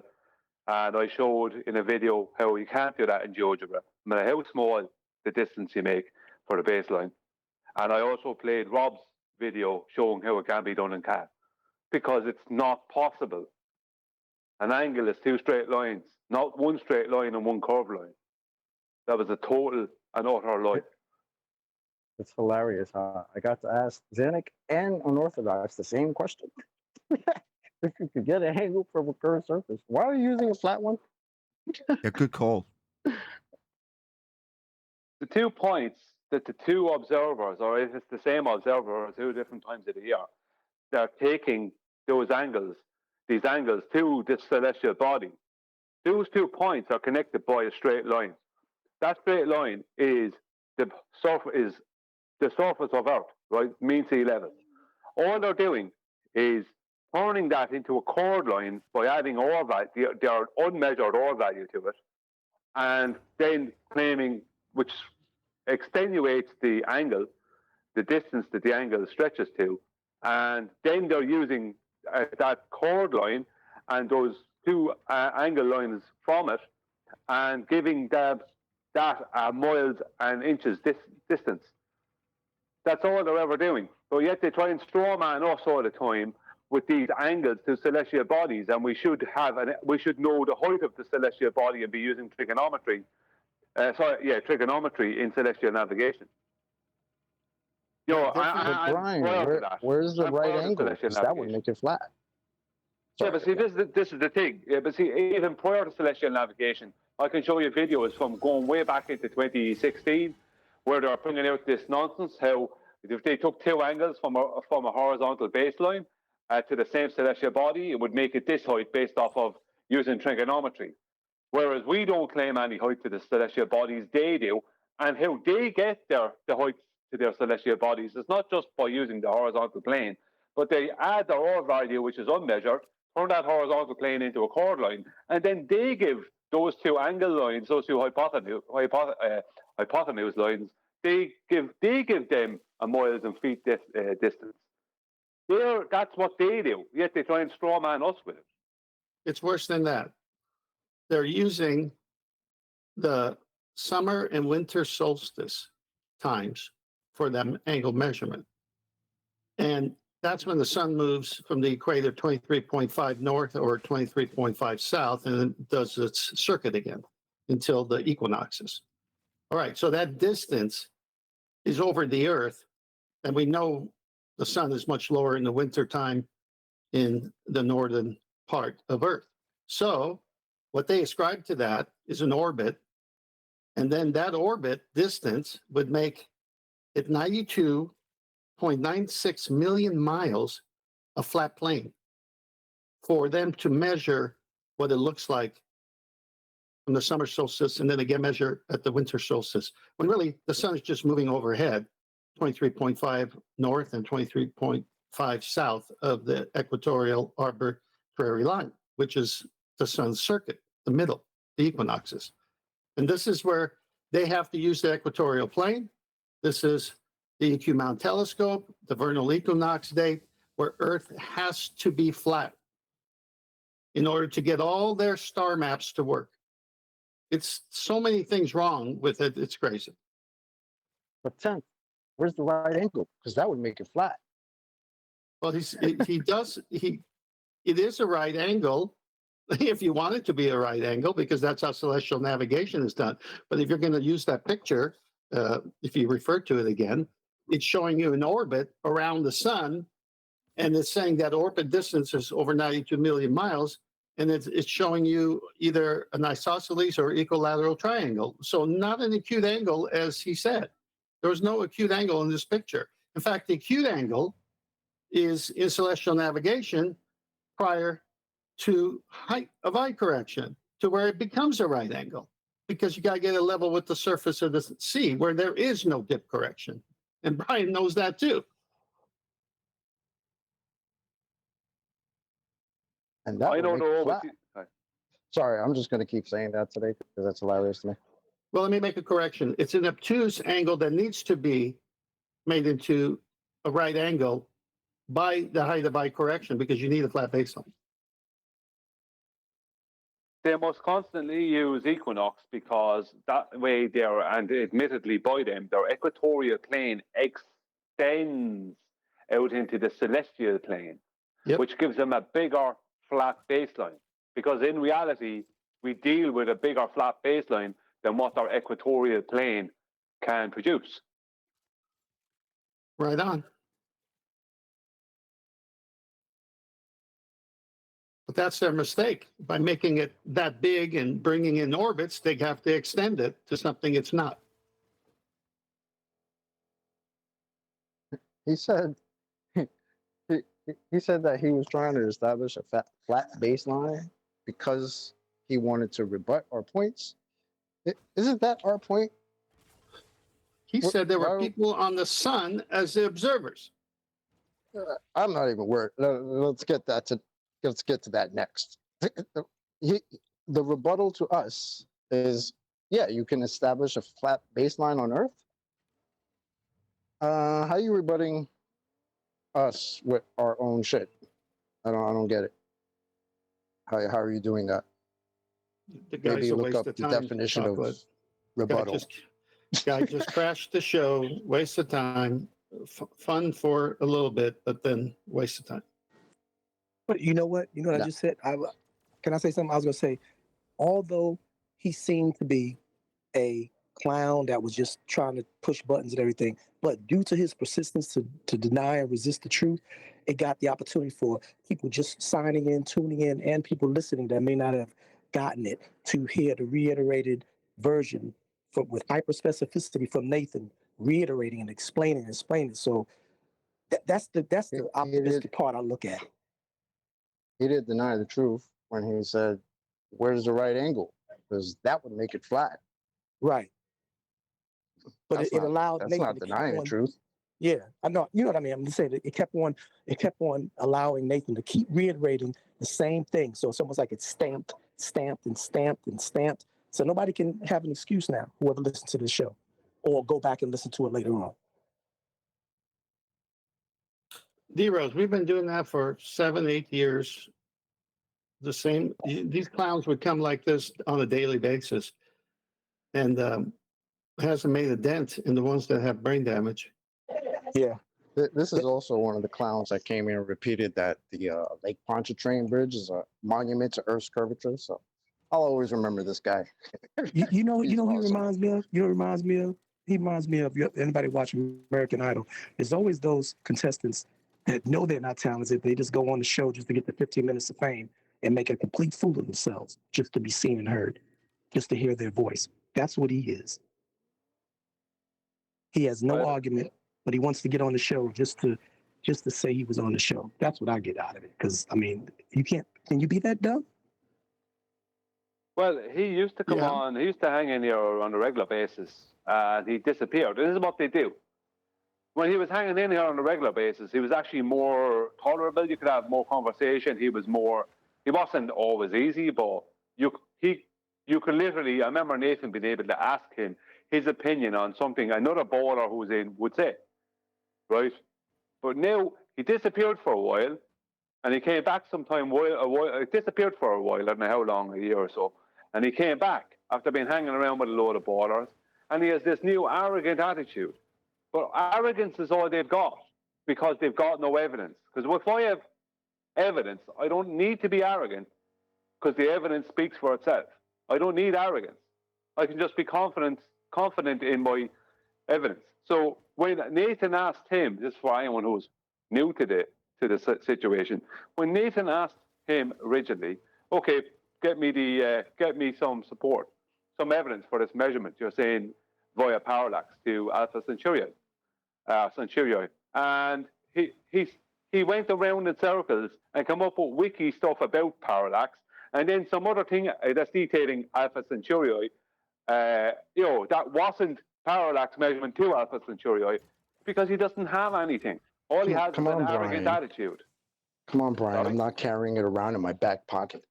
Yeah, but what anyone else would say, I'd say in that situation, I'd say, okay, just give me a couple of minutes, I'll get it, and I'll come back to you.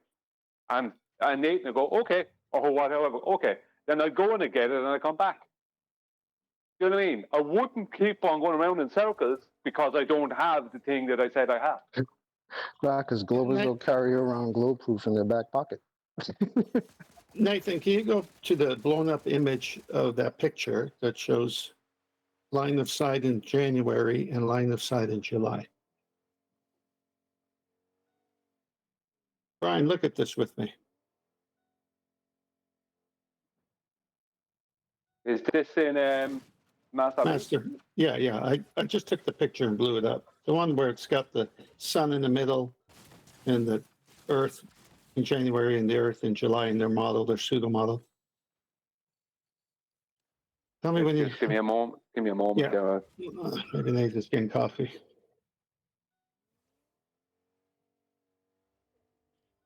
Just 10. That's what I was going to say.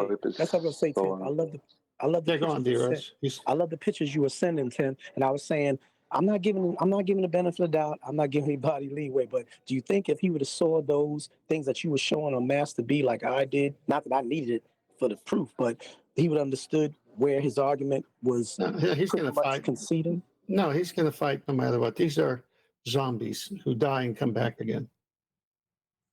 I see it, 10. Yeah, Okay, I see it. right. They're using one AU with either side. Yeah, okay, so let me give you a commentary, and I want you to respond because you and me know what's going on here, as well as everyone else now. So you see the sun, and then you see one AU, and then one AU between the orbit, so-called Earth around the sun, which is their pseudo model. Then so that's 93 million miles, basically, one AU. Then they got a flat baseline for 93 million miles times twice if you go both ways.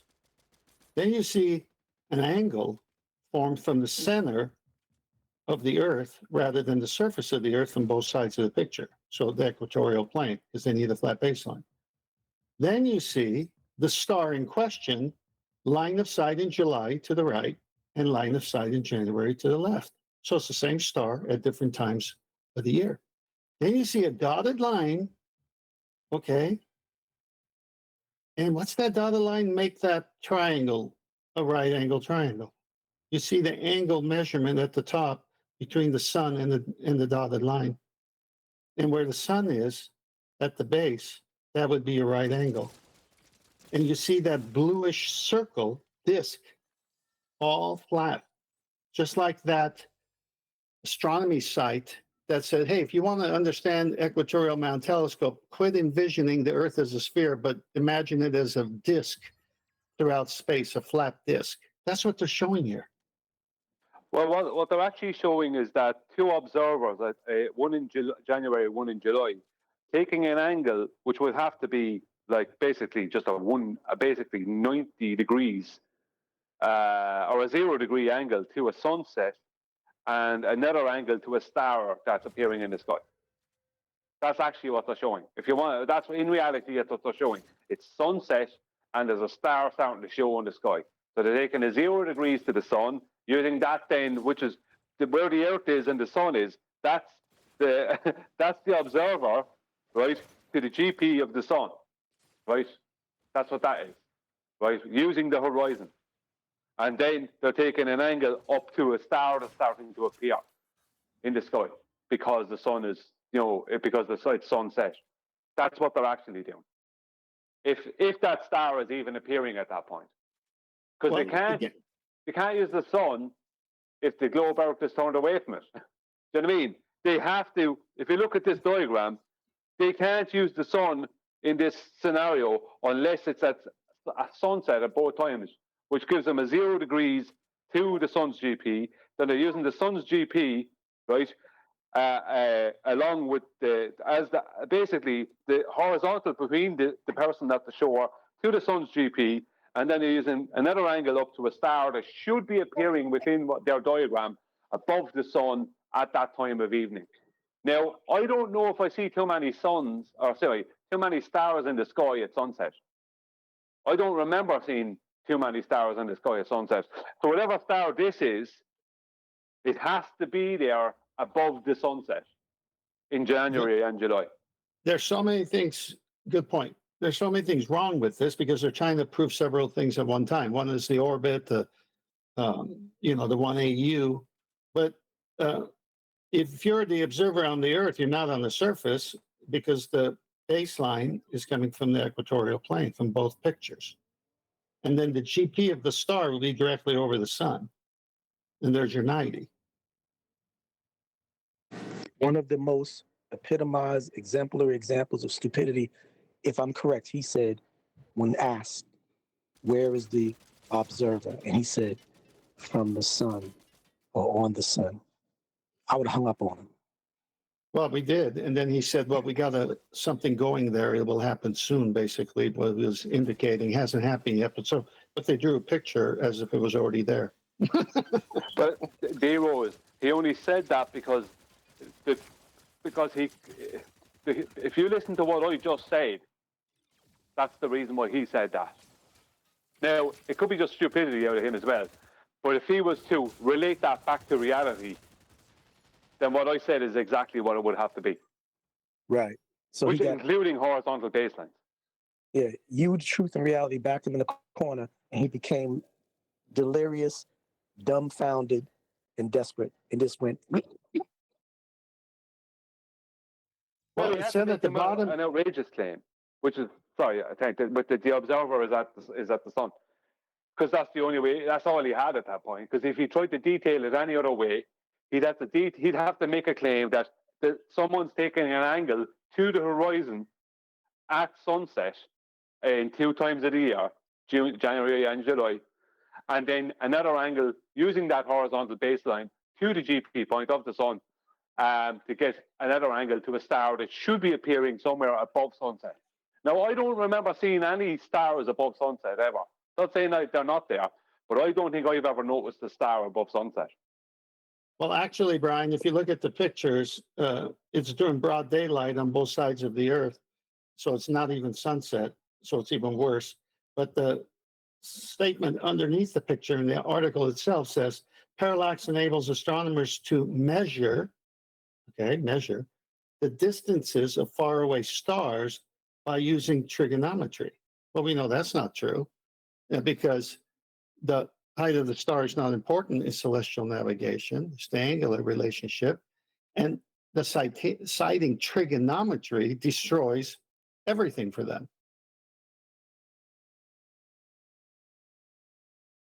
So that would make it flat. Yeah.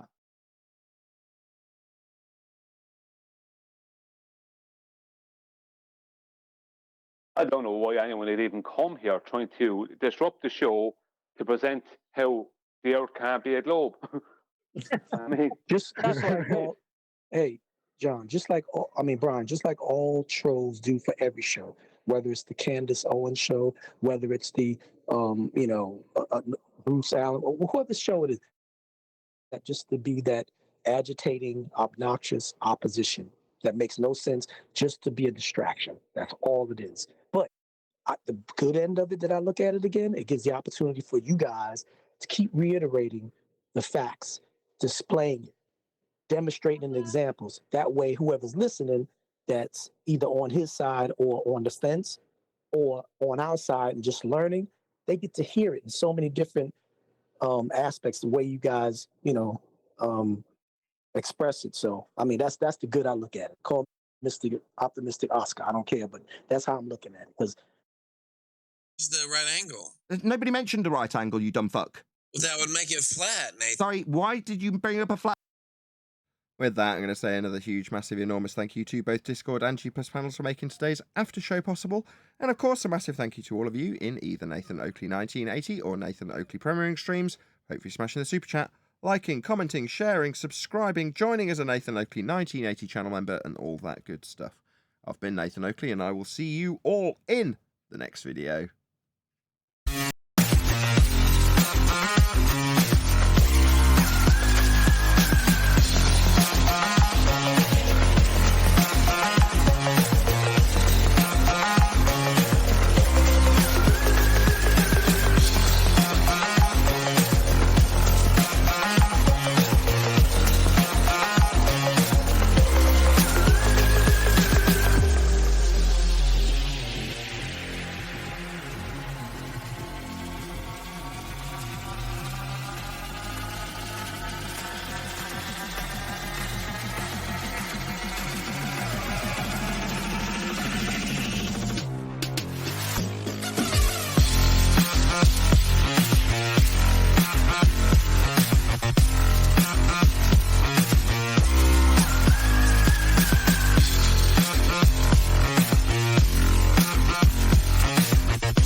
What a lovely day!